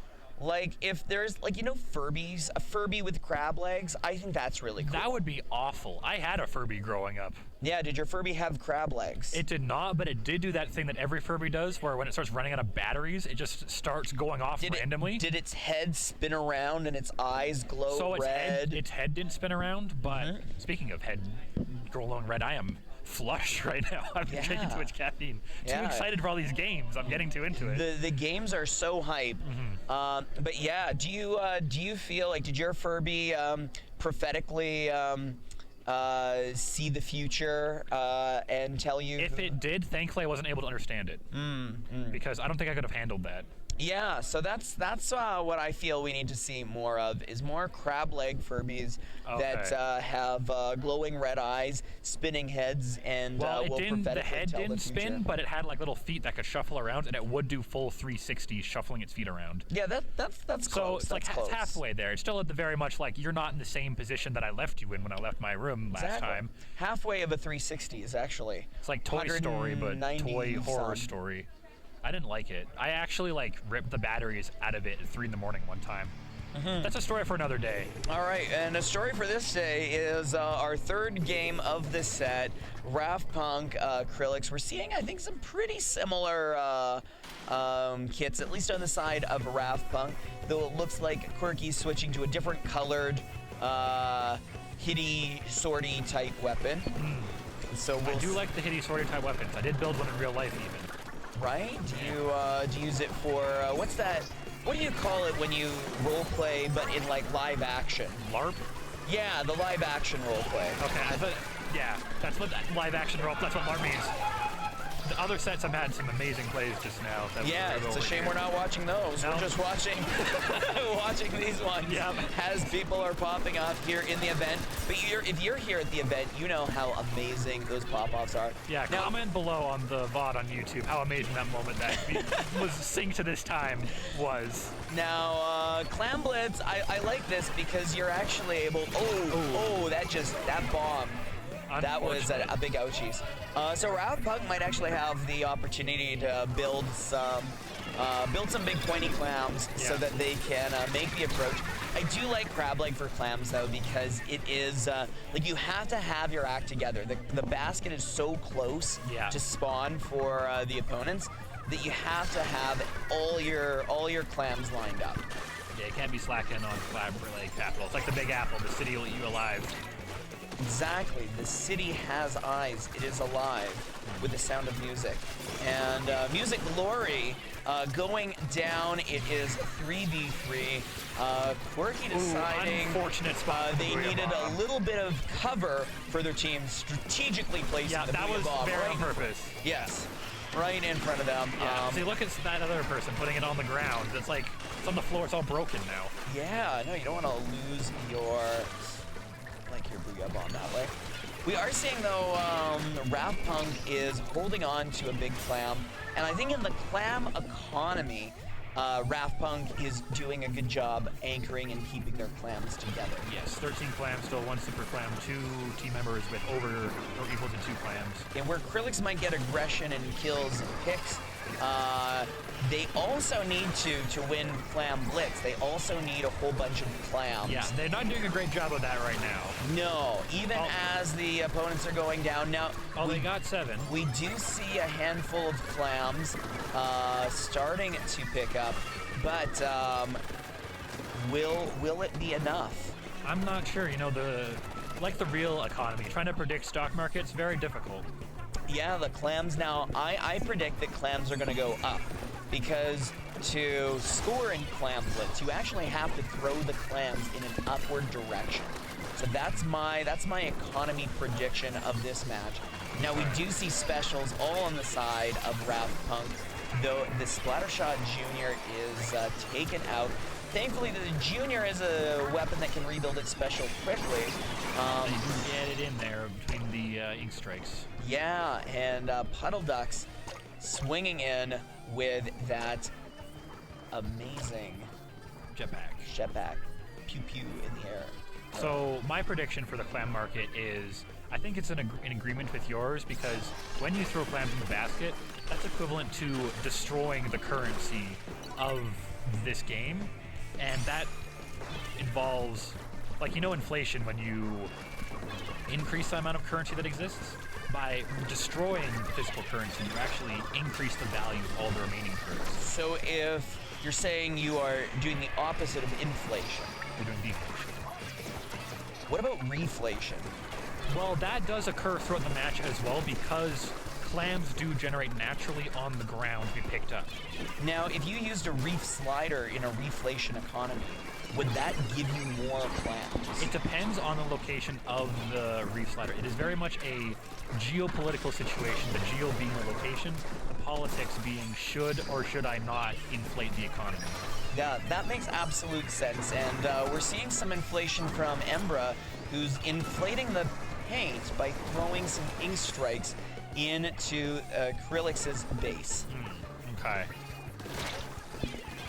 Raft Punk has 2 super clams right now. Inflation, yes, inflation, of course. I wasn't paying attention to anything that was happening. We've heard of shrinkflation, but have you heard of inkflation? When the ink actually gets bigger, then there's more ink. Now, it seems like there's almost an infinite supply of ink in this universe. So, because they're on a finite planet, there isn't an infinite supply of anything, unfortunately. Well, if you can generate something, is there an infinite supply? But it's like a biological, like, response. It's like, yeah. Infinite. Oh yeah, we gotta jiggle the controller. Yeah. There we go. All right, and that is Krillex taking our inflation game to the maximum. You can see I was leaning in to, like, hyper focus on things. Yeah, and by maximum, maximum, an interesting thing about maximum is it does have X in maximum. You cannot spell maximum without Krillex. And another thing is minimum, for when the economy isn't doing as well, that doesn't contain an X. Correct. So with that scientific evidence and this financial advice, and I do want to make sure the viewers know, this is in fact financial advice. If you can glean any real financial advice from this, we advise you to follow it to the buy more and sell more. Buy everything, sell everything, invest in whatever you feel like it. Just have fun with it. Yeah, money's just a game anyways, right? I'm really bad at that game. And well, we'll hopefully see some more games as we play in round, whatever the next round is. I don't know, 5 or 6. We played a lot. Season 12 LAN 2 of Ice Rink. That's a lot of numbers, so stay tuned and we'll see you for more numbers. We love numbers. I'm back and in a different seat. We're back. I wasn't on commentary today, but we're back. Yeah, I think we need to move that way a little bit. Do we? Yeah, so I'm less off screen. Gotcha. I mean, I'm here. I'm also tall. I'm also tall. I'm extra tall today. Yeah, you have extra you have like 4-inch heels on right now. It's like platforms, but same thing. Yeah, Ryan and I were talking about shoes and trying to, like, stay out of enemy ink, and you have optimal shoes for that. For staying out of ink? For staying out of enemy ink. It's ink resist on my, like, real life shoes. It's fantastic. My real life shoes have whatever a debuff on, like, whatever the opposite of resist is. A debuff against resist? Yeah, so it's like less resistant. I see. I don't know what the word for that is. Yeah, but that's like the worst perk to put on your, like, real life shoes. It's like ink resist down. Ink resist down. What would be the ink susceptibility up? Exactly. It's like sort of damage up, it's ink susceptibility up. There's no benefit. You just put it on and you're like, oh crap. It's like, well, it's like a Nuzlocke. It's like a challenge. Yeah. Which is a terrible thing to implement in, like, an online competitive game. And it's like, I'm gonna use the one that debuffs myself, and then the team has nothing they can do about it. But then you get more points for winning. Well, that's still, you're being real mean to your team by including that. It's like they're not getting more points. Okay, what if... Okay, that might be an interesting strategy for Splatoon 4. The more debuffs you give yourself, the more buffs your team gets to choose from. That's... It's like League of Legends or something, where it's like there's a 10-minute phase before the game where people are, like, banning weapons and stuff. I've never played League of Legends before. Good. You shouldn't. Actually, no. I played one game of League of Legends, and you know what happened? What? I was apparently feeding, and a bunch of people on my team and the enemy team, even though I was helping them, were, like, typing in the chat, calling me all sorts of fun, colorful names. Oh, yeah. They do be saying colorful names. So my favorite thing about League of Legends is I don't play it. Yeah. No, I mean, me too. After a long arc where I wanted to play it, even though I didn't want to play it. I have a crazy story about League of Legends, actually.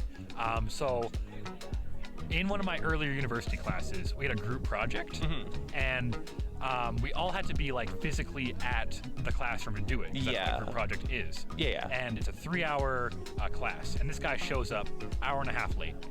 And I'm like, okay, whatever, fine. We're like almost done. We're just gonna get this in, hand this in. And he's like, oh yeah, sorry everyone, I was up late last night playing League of Legends. Oh my god, yeah. And I'm like, man, if it's like a good game, I would have been like, oh, based. But you're playing League of Legends and you're sacrificing your academic integrity for that. Yeah. So I didn't put his name on the project. Yeah. And I showed it to him and I'm like, hey, take a look at this. You know, make sure it's all good, because he didn't contribute anything. And he's like, oh yeah, that's fine. Oh my gosh. And I'm like, you sure? Double check, make sure it's all good. And it's like, yeah, it's good. And I'm like, okay. And so I submitted it without him getting credit, and he got a 0. Yeah. And it was worth 15% of the class grade. Oh, that's brutal. It was bad. Yeah, it's like, it's one thing if it's like, oh, I was playing Splatoon, I was playing, you know, something, or it's Mario Kart. Exactly. Or it's like, I didn't sleep because I played RuneScape for 8 hours. Like, that one I would have been a bit on the fence of, but I wouldn't have done I wouldn't have acted maliciously. I would have been neutral. You should have acted maliciously if it was RuneScape. As a RuneScape player, nobody should play RuneScape, and everybody should be treated poorly for playing RuneScape. You can. No. That's the official stance of Squid Swamp, apparently. Exactly. Official stance. Everyone's anti-RuneScape because of a RuneScape player. Well, you can blame RuneScape for that. Exactly. They did it to themselves. All right, we're starting tower control in the groceries. No, Robo Ramen, ramen, the ramen store. I mean, ramen is a grocery. Ramen? Yeah. I've bought ramen at the grocery store. A little too much ramen for me. All right, what teams do we have playing for this one? I don't know. We're given that information right now. Hot off the presses. And Marshminno. All right, so we just saw Raft Punk. They did lose 3-0 against Krillex, but they put up valiant fights for every single match. Like, it was extremely close. Like, I'm really looking forward to reviewing those VODs. The teams have been really evenly matched this season. I feel like everybody's been a contender for, you know, favorite. Okay. So let's see, we have Kaz and Sam and OctoBelle and Lavender and Starlight. I believe Starlight is not here today, so we will not be seeing any of their gameplay. I see. An early lead from Marshminno. This middle bit can be pretty contentious. It can be a little bit runaway after you get out of here, but big wide open space. People can come in from all angles. Exactly. You never know what's going to happen. Like that. I didn't see that coming. Oh, it looks like Raft Punk is kind of taking it back. They have control of the center. They might get lead if this Booyah Bomb goes well for them. They do got the bubble. They didn't put it on the tower, which is unfortunate, because I've always liked the bubble being on the tower. It is satisfying. It does reduce the amount of time that the bubble is active, though, by a lot. Oh, you have Kaz going and trying to flank. Kaz, I believe, is on charger on this one? No, I believe not, actually. Oh, that is Kaz with the charger. That's Kaz with the charger. Kaz is using a charger. I don't personally see that too often, but back in the day, back in Ice Rink Season 6, that's what Kaz's main was E-Leader. That's what clutched us for Ice Rink Season 6. Nowadays, definitely known for Tent Umbrella more so. All right, so Marshminno is past checkpoint 2. They have not gained the lead from Raft Punk yet, but it is very close. Yeah. Lavender has the special for the splashdown now. It looks like they're kind of regrouping. Lavender's sort of alone in here, waiting for their team, painting, getting out of there and staying safe. Raft Punk in a position to retake the lead, almost, but they lose the tower, so it's going back to mid. You weren't kidding about it being contentious here. We're just been stuck here for hours. Oh, exactly. As soon as you get out of here, though, it feels like it can really snowball once you're out of mid. But we'll see if that even happens. Like, it's not unheard of for a game to last the entire time in the middle. And I mean, snowballing, that's fair, but we are Ice Rink. Oh, they just took the lead there. I think they might be snowballing. Yeah. All right, Kaz on the tower, doing his Kaz thing, chilling out, maxing, relaxing, all cool. Kazing up. All right, trying to take it back here. Carly, oh, they got the wipeout. They're gonna be capitalizing, taking the center here. And you know, I was discussing earlier about letters with someone. I may have not actually. I might not have letters. Letters, yeah. Well, like the atomic letters for like element number. Okay. The like symbols. Yeah. Yeah. Holmium was the one Puddle Duck and I were discussing earlier. Holmium. Yeah. That's the 67th element that we were discussing. Oh, I see. And it was only a scientific discussion for no reason. I see. Gotcha. There's no significance to that number at all. Ooh, the sharking from Sean there paying off. So much of sharking from Sean. Sean pretty scary on the Reflux. Sean's always been a strong player, but I didn't realize the Reflux had a Booyah Bomb, actually. I might need to revisit the Reflux. It's interesting for sure. I feel, because I'm basically a tri-slosher one-trick. I'll sometimes play a shooter, but it's like... double. And the tricky fight there between Sean and OctoBelle. Teleporting behind. Sean taking it eventually for sure. Yeah, my go-to strategy with Reflux back in the day. Nasty pick there. The one with Tentamissiles and then all special up and just spamming Tentamissiles in the match, and it was great. And they nerfed it. Yeah, which justifiably. No, it was not justified at all. I do not miss that. No, we love toxic strategies. That's my whole bit. I do like toxic strategies. I just don't like being on the receiving end of toxic strategies. That's fair.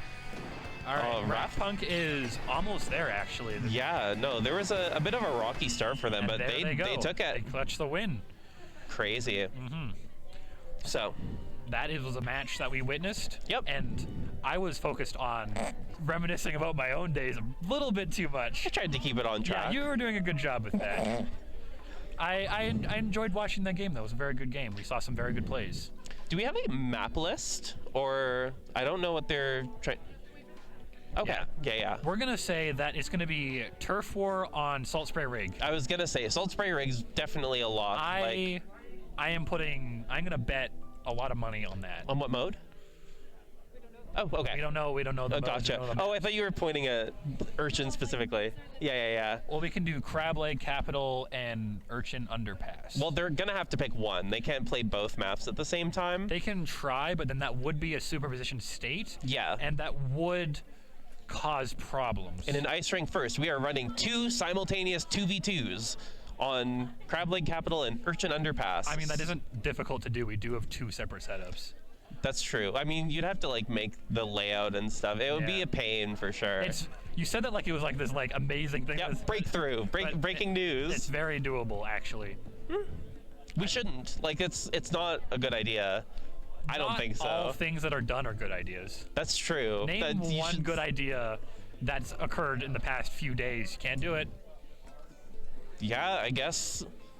I don't know. Sean Sharking actually is a pretty good idea. It was really good. It paid off for sure. Actually, did it? What team was Sean on? Sean was on the winning team on on Raft Punk on green. It paid off. It did pay off. Oh right, because Raft Punk has a sub for Sean. Yeah. That makes sense. I remember now. I was in charge of figuring that out, and I didn't do it. Someone else took over. All right. Oh, Splat Zone's on Urchin Underpass. It's like Turf War, but smaller. The throwback to Splatoon 1. And Mario Kart 8 Deluxe. Yeah, technically. We should run a game where we play Mario Kart 8 Deluxe. Battle mode. Whenever somebody picks Urchin Underpass, one of the modes they can select is Mario Kart 8 Battle Mode. That would actually go insane. Like, if we have like 8 separate switches to like hot swap in and be like, you're playing this now. Yeah, sorry everyone. Yeah. You practice Splatoon, but you're playing Mario Kart Battle Mode Deluxe. Yeah. I think I prefer Mario Kart 8 Deluxe over Mario Kart World. Like, quite a bit. Like, World is good. We're talking about different games now. That's fine. It's basically Splatoon. Mario Kart 8 Deluxe is basically like Splatoon. Yeah. Because you can play as the Splatoon characters. That makes it Splatoon. Yeah. So it's actually, that's like Splatoon, what, 1.5? Yes, because Mario Kart 8 Deluxe did come out before Splatoon 2. Yeah. Based on the unfinished state of... Would that make Mario Kart 8 Deluxe then Splatoon 2.5? Or would it be 1.7? Or... Well, hold on. It would have to... Okay, I think 1.7 makes more sense because it was updated to include more Splatoon stuff. Of course. Wait, did the original have Splatoon stuff? It had the Inkling characters, but I don't think Urchin Underpass was there yet. No, yeah. Maybe it was. correct us in the chat. We can't read it, but Of course. correct us for that Exactly. sweet engagement. We'll pretend that we're reading it just for now. Yeah. I see a lot of people agreeing with me. I see a lot of people disagreeing with me, which is unfortunate. Yeah, I'm getting lots of cards and letters saying that I am right, so Yeah. I'm inclined to believe that. I mean, we are streaming to an audience of 4,337 it's people. true, exactly. And that's the highest audience I've ever had for anything in my whole life. Yeah, and it's only going up. It's only going up. All right. Up. That's just like Let's see what we got That's here. what happens. Number go up. Dreadringer, Explo on one team. Merchant Underpass. So Embra's scary with the Charger. We played against them, and I died over and over and over, and it's gonna be exciting to see it here because You get holy. to do some schadenfreude to the enemy team dying to them. Exactly. I think I pronounced that right. Schadenfreude. Yeah, I think so. Okay. Well, I'm getting a lot of cards and letters saying that you pronounced it right, so there you go. Okay, excellent. By cards, what do you mean cards? Like, are people like mailing you cards yeah, and you're people- opening them up like the Exactly. post office? Like as we speak while we're commentating, I am Okay. just getting countless like physical. Postman Pat working freaking overtime. Oh my right god, now. yeah. I just have him on retainer, so Oh, that's good. He's a good, reliable guy. for sure. He has his own theme song. Which goes. It's just his name over and over Oh, again. he's a Postman Pat. Postman Pat, yeah. Yeah. Everyone knows it. Okay. It's like Inspector Gadget a little bit. Okay, so we have this. Marshminno just took the lead semi-recently. I think that's. Yeah. We're just like trying to figure out what's going on now. Yeah. Right, We've two actually down. been locked in the whole time. Yeah. Kind of a good control from yellow. From Marshminno is yellow. From Marshminno. Yeah. Gotcha. I keep getting confused. Here, let's Can we switch. press the L button as well on the stream so we can see the players? Let's see. L button time. Yeah. Huge moment for the L button. We can now. No, you're good. You're good. Technically, this is the L button. I cannot wait for the Scott DeWaj L button episode. Oh my God! We've Right? been waiting long years overdue. for that.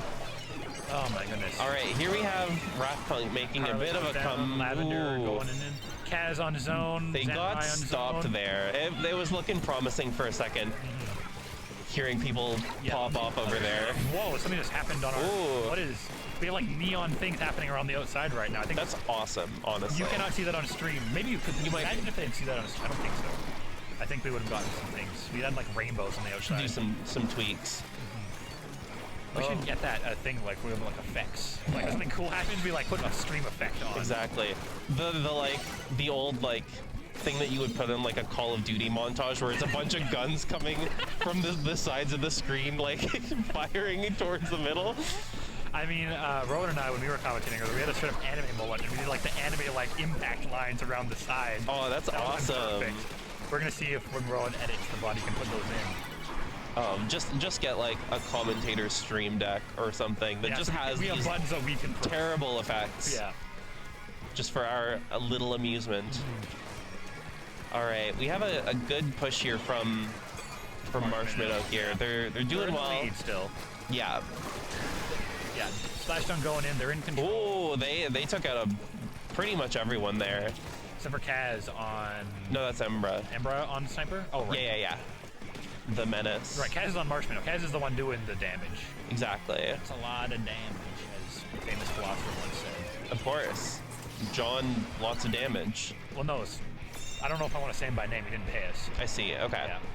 He should pay us. He should pay us. We would love that. All right, Marshminno. If they get it, 5, taking 4, 3. Oh, lost control. Oh. Will they get it? Will they get Very it? Carly versus OctoBelle. They're in control, and that's the game. So that's a 1-1. Marshminno and Raft Punk neck and neck going into the last game. We have seen not many 1-1s actually. I've seen a lot of 3-0s. Like I think most. Really? Of the sets, yeah, I think every single set that I've commentated so far has been a 3-0. I see. Our team has at least taken a game off everyone. Okay. But we've not had any. Maybe we had a 3-0. I don't think so though. We could check the stats, but it's more fun to not know. Exactly. You know, ignorance is bliss. Yeah, the less informed the commentary is, it's actually better. Yeah, the less informed the commons are, the better. Exactly. Yeah, that's because Rowan and I were talking about politics earlier, and Ryan too. It's on stream. On stream. Oh yeah, of course. Yeah, we were talking about the most divisive political issue of all: pineapple on pizza, yay or nay? And I think we had I agree. Are we rehashing? Okay, Yeah, no. so we're not arguing it, so it's actually going to be. Yeah. I'm more recapping the the conversation, because I don't think it was an argument. It's more of an informed conversation. And I think we had because he was opposed to our viewpoint, but I think we had a very civil, reasonable discussion about it. It started off up here, like way up here, and it came down. Oh, we figured out what was going on. Got tower control and ship shape next. All right. Tower control on here, I feel like it's another situation where the middle gets really contentious, but I feel like it is, I don't know, I feel like a broken record saying it's contentious in the middle and then it snowballs, because that can just be tower control in general. But that's like every political commentator saying that same thing. So exactly. We can rehash those same grounds as them. Exactly. And because we both agree, pineapple on pizza is objectively wrong, and I'm getting a lot of cards and letters.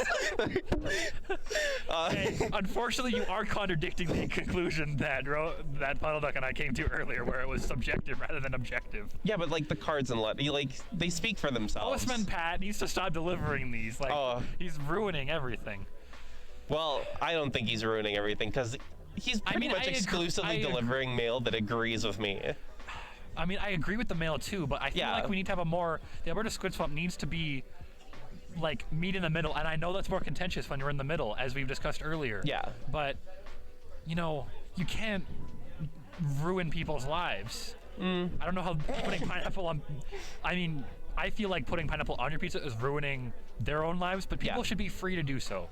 I feel like it's a weird, because I hear sometimes people that are like, I don't like peppers on pizza, but I like it when I pick it off. And I've heard that before.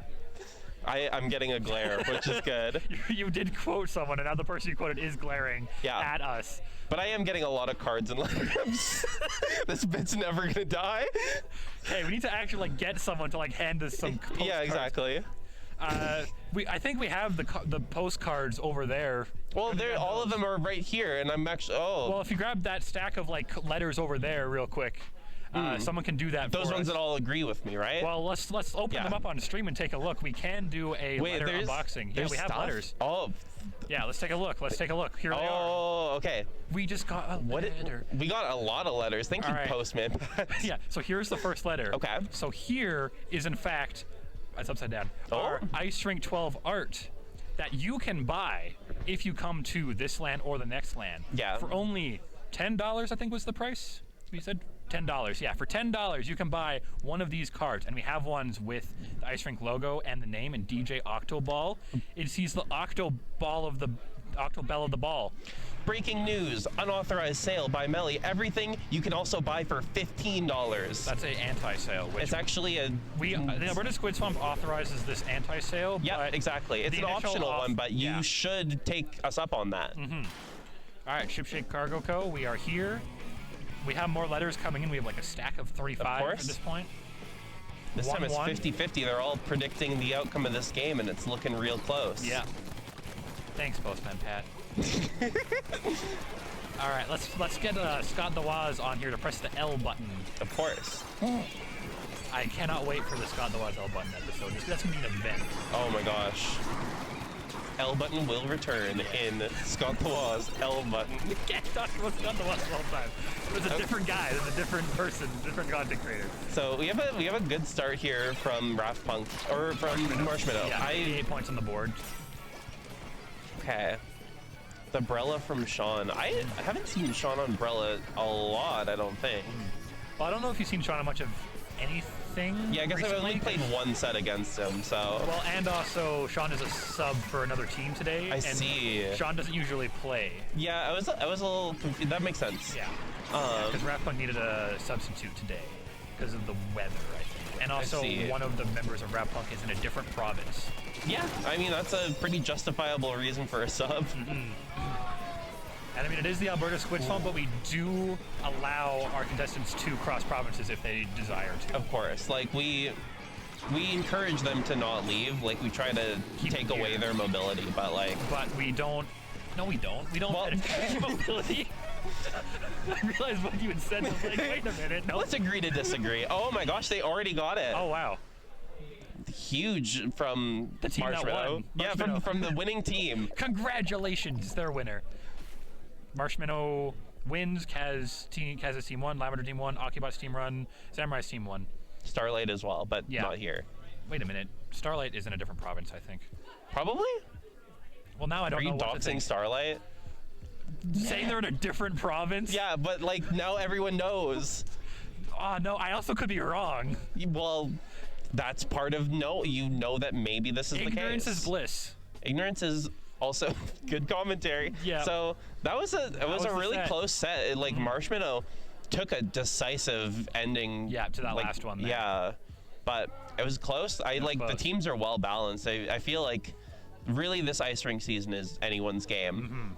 Last LAN, we thought like, oh, we took every set that we played. So I was like, I wasn't that optimistic coming into this. Like we practiced a moderate amount, but surely there's been other teams that have practiced more than us. They've locked in.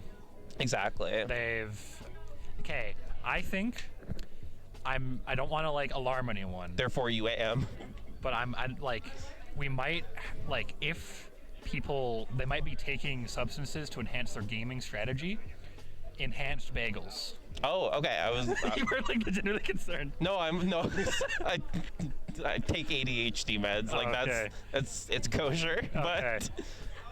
but I do feel more powerful. So I think that if people have eaten enhanced bagels before this set, I think their team is guaranteed win. Yeah. Yeah. Enhanced bagels, of course, referring to bagels that are enhanced. Yeah, you saw the promo video, right? Yes. Okay, so you actually know what I'm talking about. I'm not like talking crazy to you. I saw it in a fugue state, so I like half. Oh, okay. That's the ideal state to watch it in. Of course. You remember Hatsune Miku was there. And It's you know true. where else Hatsune Miku is? Oh, are we getting a guest on these postcards? That's only $10 or $15. I would prefer if you bought them for 10 than not at all. Yeah. They're 10. Yeah, but but like you're established. allowed to pay 15. Like if you really want. Yeah, we have concerned stream setup people being like, it is $10. No, yeah, I'm advocating for paying extra. Like I think that you should support our community. That, yeah. But also, you know, it is $10. Yeah. Like it's $10. what a steal. I mean, you could be paying 15, but we're selling them for 10. Yeah, exactly. And you can get like, and I will say, if you buy one of these Hatsune Miku posters, that does make you eligible for the bagel enhancement strategy, because the bagel enhancement strategy does require support from Hatsune Miku of the moral variety. I think that's it. I think we're done. Are we? Yeah, I think we did the 3 set. Yeah. Well, One not more done set. the whole. I think LAN, I'm in the last set. I meant this but- set. No, I'm not saying goodbye, everyone. Come back later. We're just doing a quick BRB, I believe. Next one's the last one. Okay, that's good to know. Last set is last round, and we can All start, right. We should. All right. We're still live. If I'm on the stream setup, that Yeah, everyone cheer. actually has to cheer for Panic at the Grizzco. Well, we'll do our best. Well, you have to. I don't know if I'm commentating. Okay. Well, I'm really. To the chatters that we're all reading and we hear you. We're getting hear your you. cards and your letters. We are getting your thoughts and prayers. About what? I don't know. All right, let's wrap it up. We're being told to leave. Yeah. All right. Yeah. That's our time. Sending us your thoughts and prayers. Bye. Bye. Cheers, everybody. Hello. How is everyone? Hello, chat. Greetings, chat. I am joined here with Quirky. And I am joined here with Artemis. You're joining me, thank you very much. They're right. All right, so today we have Port Lobster versus Panic at the Grizzco. First round will be Tower Control at Robo Ramen. Both of these teams have put up amazing fights thus far. I haven't seen all their sets, but we've played against both of them. Both of them have amazing capability. They have amazing players, and they have amazing weapon pools. And I think either of them could pull out the win here. What do you think? Yeah, I have no idea who this is going to be. It's going to be a close call. Yeah, I think the big thing about Robo Ramen Zone, it's Tower Control. Robo Ramen Tower Control is that the tower, because it goes down so low, a lot of weapons that have good area effects can punish right from above, and the tower rider can't do anything about it because they don't have any good angles or on such low ground. I mean, I personally have had a good experience with simply hiding behind the pillar. I mean, like blasters. Like a blaster will easily be able to do that. That's true. but I feel like it's a lot of tower control maps kind of favor the attacking team because it's so hard to push the tower from your base. But Robo-Ramen isn't like that. I feel like the tower goes in a path that makes it Yeah, it's a easier. lot of low area. The enemy always seems to have the high ground on this map. Having just played tower control on this map, that's certainly what it feels like. Yeah. So I think that looking at the You're missing a. Oh, sorry. One moment. They're missing a switch 2 dock. Okay, never mind then. Okay. Apologies for that. Technical. Alright, technical issues, but we got it all Technically sorted not out. technical issues. We're just apparently missing person initiative. Missing persons. Amber Alert. No, I'm not gonna joke about an Amber Alert. Let's just joke don't about. Don't do that. No. That's a bad call on my part. Don't do that. Don't worry about it.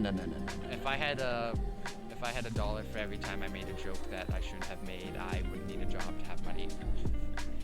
I shouldn't have said that. See, that's $1.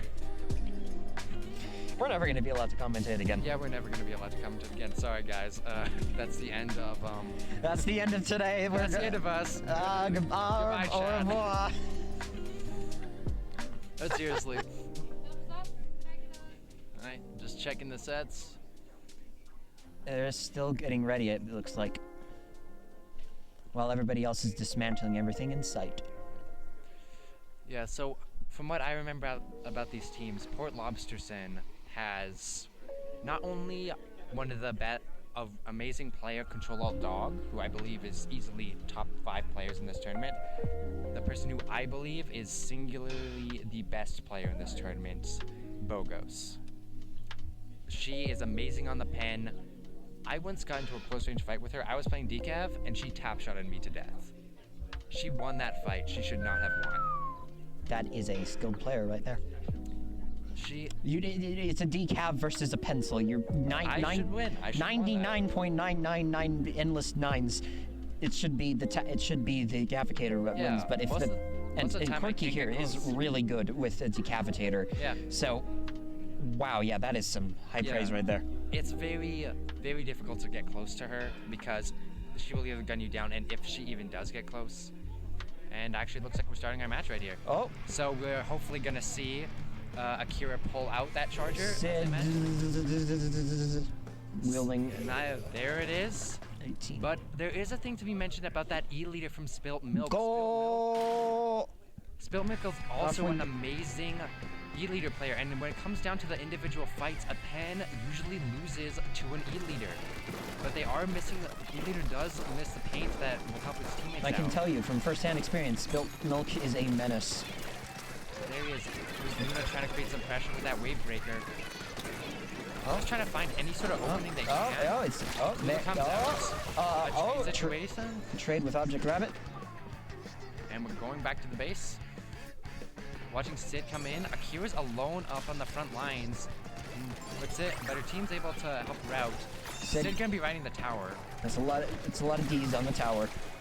Okay, it's just the E-liter, but the E-liter can snipe people on the tower so well right now. But the E-liter goes down. I believe that was Akira. Sid's just sitting on the tower. She doesn't have anything to do. The rest of the team is doing work. Come on, Sid, get in there. There's Sid just sitting on the tower with that Kraken. More incoming. Now chaos ensues. 2 go down on the side of Port Lobsterson. Another goes down. The Nova here trying to Nova get is that a S-Blast. killer blaster player. Gets a trade with Control Alt Dog. Not before taking down a few of her own. Akira's still on that tower. Spilt Milk had to focus on Sid there, allowing the tower to be ridden very easily. Here comes Nova trying to stop something. That was a quick game. Unfortunately, it wasn't enough. Nova wasn't there in time, and Sid was. I trust Sid for just grabbing Spilt Milk's attention, knowing that hey, if rest of the team is rushing in. May as well draw away one of your best players. Yep. Like that was Sid some knew, real good tactics on Port Lobsterson's part. Sid knew that leader is the biggest thing that's going to stop the tower from pushing. If she's focusing on me, she's not shooting the tower, and that's good for me. Even if I go down, the longer I grab her attention, the better. But that's going to be a very quick 1-0 for Port Lobsterson. I think that... Do we have a map list somewhere? Yes. I'll be waiting for the counter pick. Losing team gets to pick the numbers as you I like will me actually. know. I'm gonna check Dear the viewer, if you're watching the VOD. I'm gonna check to see exactly the. Round 5. They have crab leg and urchin underpass. If I was them, I would pick crab leg because it's a very long range favored map, and urchin is very, very close range. So that would help them a lot if they pick the range. Then again, the range didn't help them a lot. The leader still lost to the pen a lot of the time, so they could go hagglefish because I know Spilt Milk also plays a really good Tetra Dualies. What do you think they're gonna pick here? If you were in their position, having just lost to a KO, what map and mode would you prefer? Usually I defer to your opinion. You are far more experienced than me. I would favor the long range. That team has always favored long range. I would go for crab leg. Crab leg, yes. I think that crab leg. Urchin zones. Urchin zones. Color me corrected. Now I'm predicting that Spilt Milk will probably pull out Tetras or Heavy here because this is not a strong leader map. But this is a very strong. I believe they have Melly on. No, who am I thinking of? I thought it was Melly on the team. I don't think it is.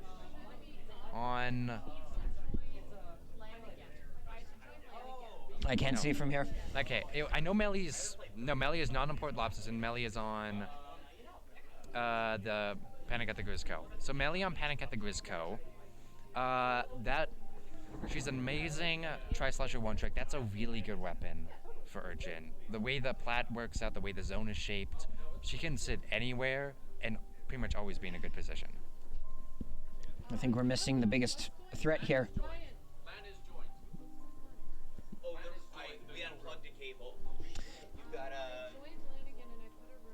Phooey. Having more technical difficulties. Nothing new for here. Don't apologize. It means we get to talk more. About bagel improvements. I thought we were going to talk about what the biggest threat is. Yeah, that is the biggest threat. Improvement to bagels. Yeah. How is that a threat? How do you not think it's a threat? Have you not seen the video? Oh, wait a minute. I did see the video. VODs. Watch the video. Yeah, good.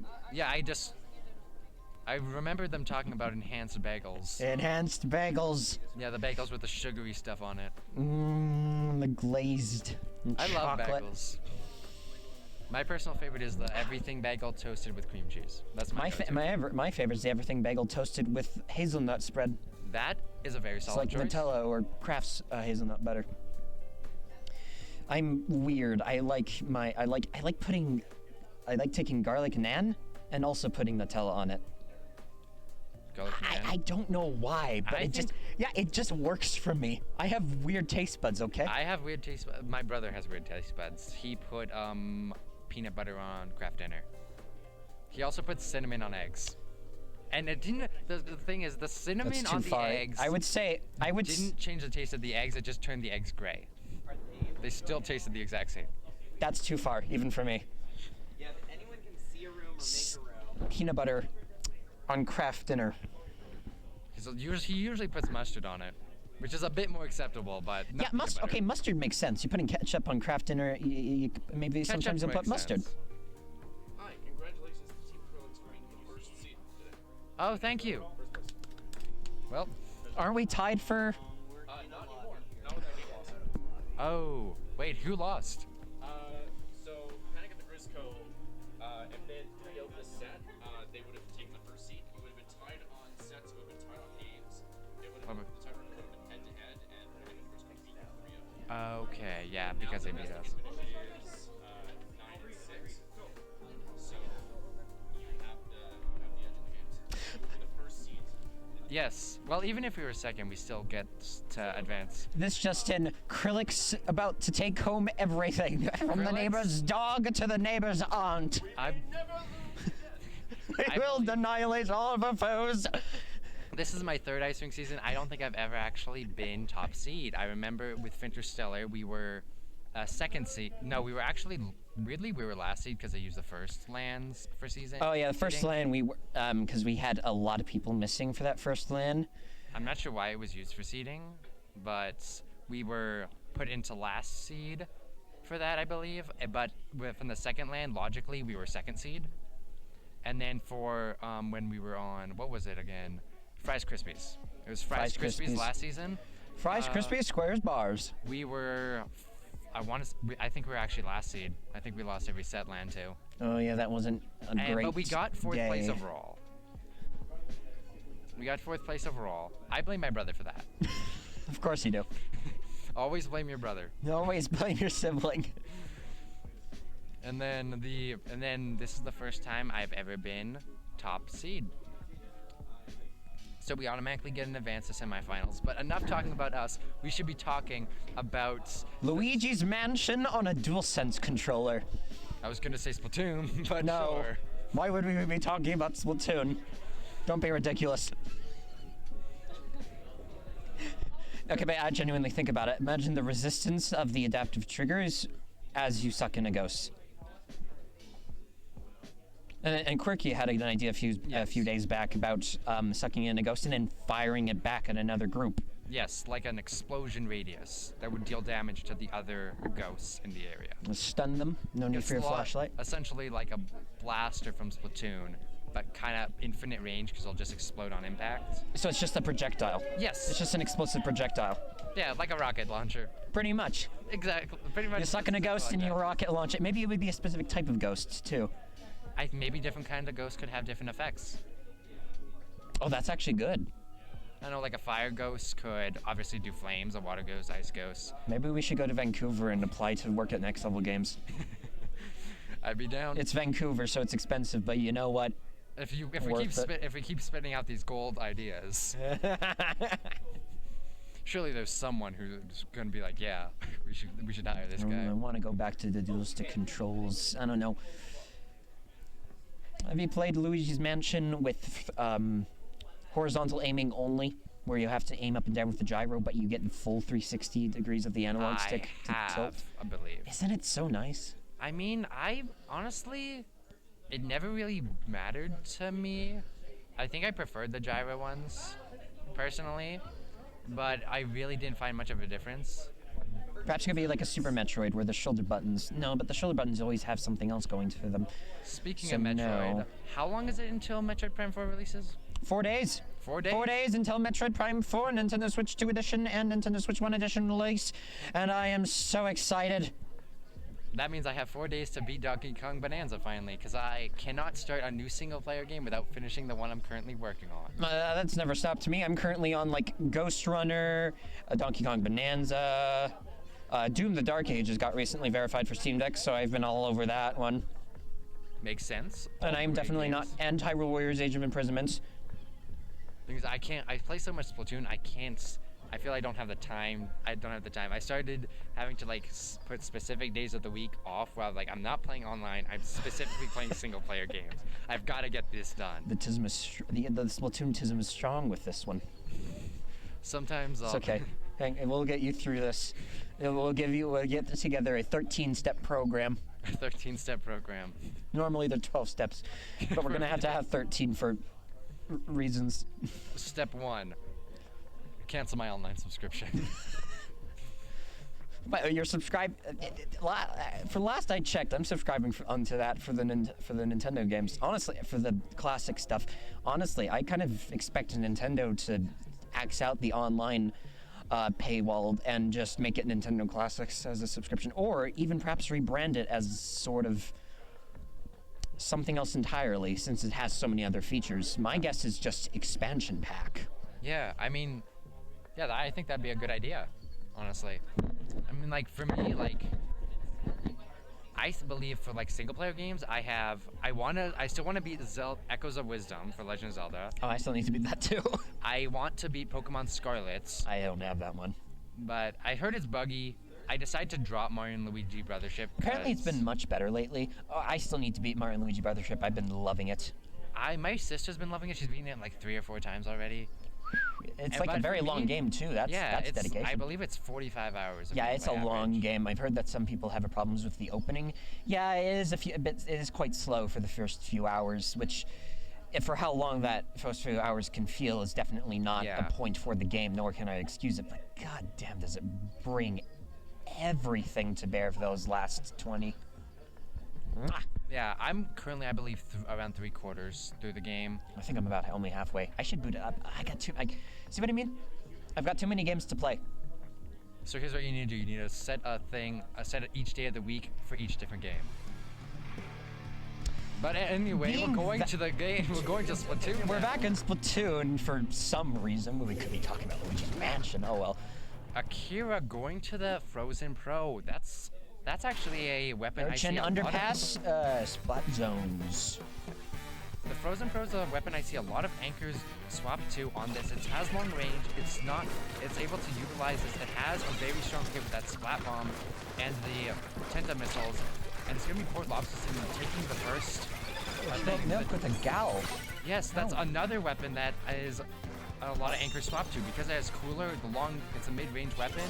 This long range doesn't usually work here. But the Jet coming out said Nova Booyah to stay alive here. Just trying to find a pig, gets control all dog. What is your opinion, by the way, on the future of Splatoon? I was wondering, because I was just thinking about cooler being such a necessity in high-level competitive play. Do you think it should make a return in Splatoon 4, changed, Splatoon or? 4. I believe that cooler should make a return in some sort of way. Maybe it shouldn't be as powerful. Like maybe it shouldn't like have as everlasting effects. Maybe a different effect altogether. Yes, I saw a video from Chara about something like this. I'll talk to you about it after the set. But we kind of got to focus here as the counter is only at 40 remaining for Panic at the Grizzco. Spilt Milk is trying to hold there. Sid with a Sneak Jet goes down to the S-Blast. That S-Blast's blast radius is absolutely humongous. Oh, Spilt Milk going in for a push there. Oh. Can Spilt Milk. Oh, yep. Akira's just trying to hold this space here, not give up any, but also not take any. Gonna launch tents and missiles here. That's the thing, missiles do displace people, but they also just give you the location of every enemy player on the map. So it's a huge, so sometimes you probably just it's an incredible thing, an ode to Splatoon's game design, how everything has a secondary purpose, whether intentional or not. Sometimes a tertiary purpose, which is usually the unintentional one. Nintendo in their dual-purpose design. Oof. 2 jumps going in. Those jumps are very close together. If they got called out, they could go down. But no, it's just, that's going to be a wipeout for Panic at the Grizzco. Cooler pops out. That's going to keep them alive. When they die, they're going to continue to hold this. Port Lobsterson killing it right now. I believe that's Panic at the Grizzco. Yeah, Panic at the Grizzco is... I can't see shit. Yes, purple. I'm blind. Okay. Spilt will have to back off here. I'm probably just confusing it with last game. My bad, folks. No, these things are always confusing. Oh. Ooh, Spilt Milk taken down by Luna. She was very close. Splattershot Jr. She was very close to a cooler as well. That means that Panic at the Grizzco isn't going to have cooler for a while. That's a big advantage for Port Lobsterson here. Luna as they take down the timer, this is going to be a lead swap, I think. Yeah, there it is. Akira goes out. There is only 30 seconds. And they're back in control, and they have no additional time. 20 seconds. This is the moment where you kind of have to go ride or die. Just go in, try and cap the zone, get anything you can here. Panic at the Grizzco is going to have to make a fierce play. Oh, they were able to cap. That's a big penalty to place on Port Lobsterson. Come on. Crab Tank coming out from control all dog here. Just it's anyone's game at this point. The Jet and the Crab combo, that is going to be insanely powerful. And we see it right now as 3 go down on the side of Panic at the Grizzco. This is going to be an intense moment for Lobsterson, as with a minute left, they have the lead and control of the zone. Spilt Milk going in direct. Object Rabbit. They're all in the middle. There goes the Booyah Bomb, and gets one person. I can't tell if it was part of the Splat Bomb, though. I do not believe it was, but that person there, I believe it was Control of Dog. They were in a 3v1 situation. Bomb is good for this. Even if you don't get anyway, you need some turf, and you displace your opponents anyway, so. You spread your opponents out, pick them off one by one. Akira able to space out and over there. Very skilled. League is going to swap here. Oh. With 10 remaining on the timer with no additional time. Panic and Grizzco about to take it in 2, 1. That's game. That's 1-1. We are going to a tiebreaker set here. It all ends here, folks. The last set, here. 2 amazing teams both have shown that they can beat each other.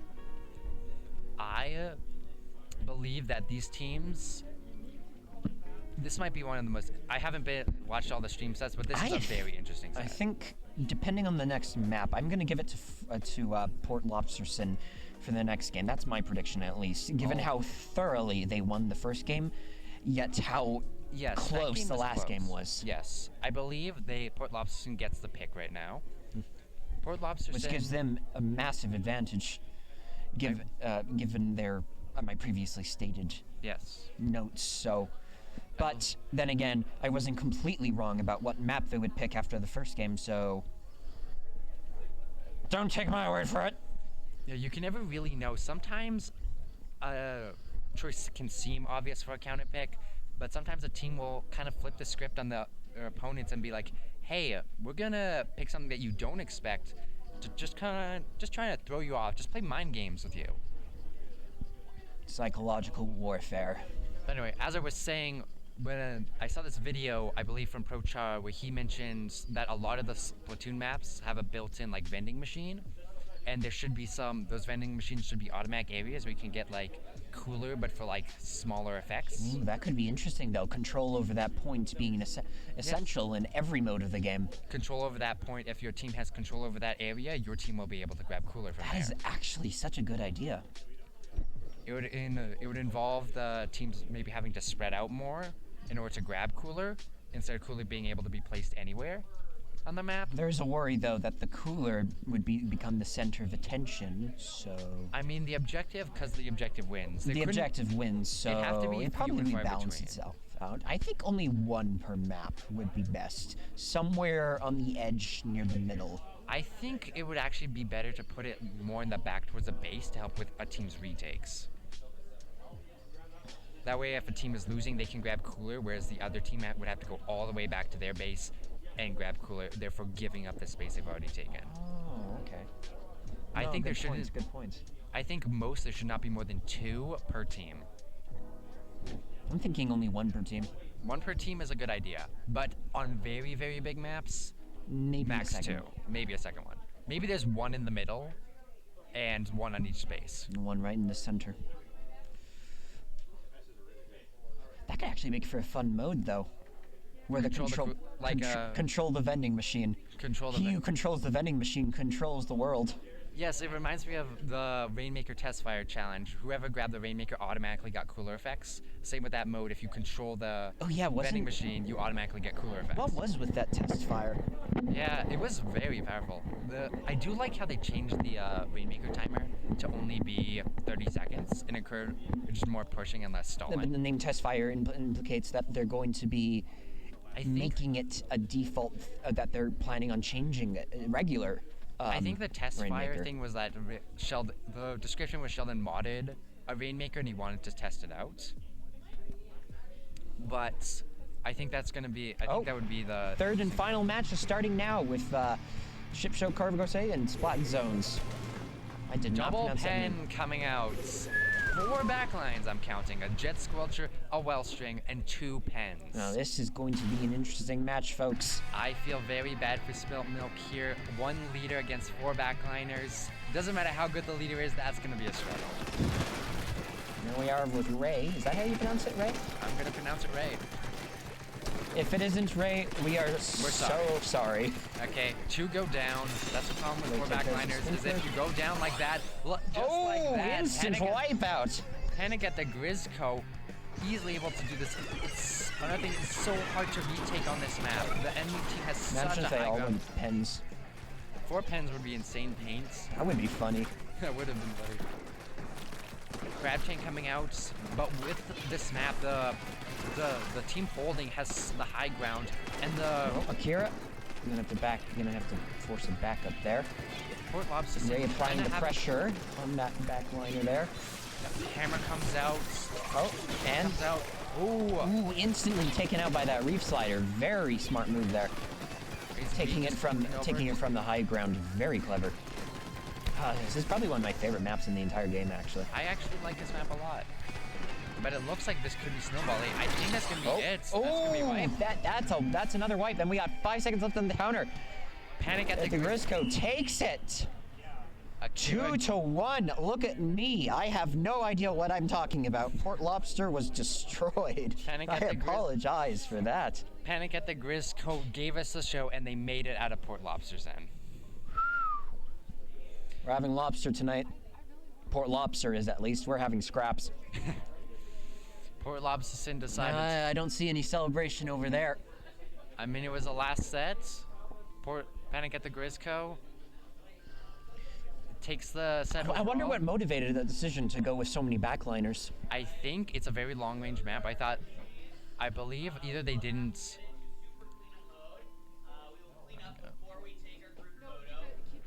We gotta keep talking. Okay.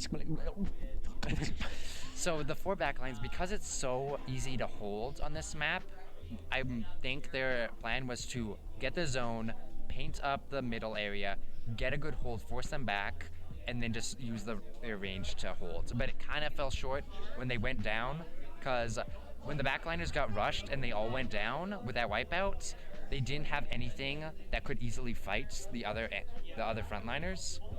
So they ended up falling short on their retake. Their plan was very focused on them getting the zone and getting control of the game first. However, Panic at the Grizzco beat them to it very thoroughly. Panic at the Grizzco, it's hard to outpaint 4 pens. Sorry, 2 pens and a well string. Okay, and we're being told to wrap it up here. Thank you all for watching. This has been Ice Rink Season 12, right? Season 12. Season 12. Season 12 LAN 2. I'm Quirky. Season 12 Reef-Mix, I should say. Season 12 Reef-Mix. I'm Quirky. This is Artemis. We're both on Krillex. We will see you at the finals LAN in January. Cheers. Cheers. For us. Only us. Only us. I'm kidding.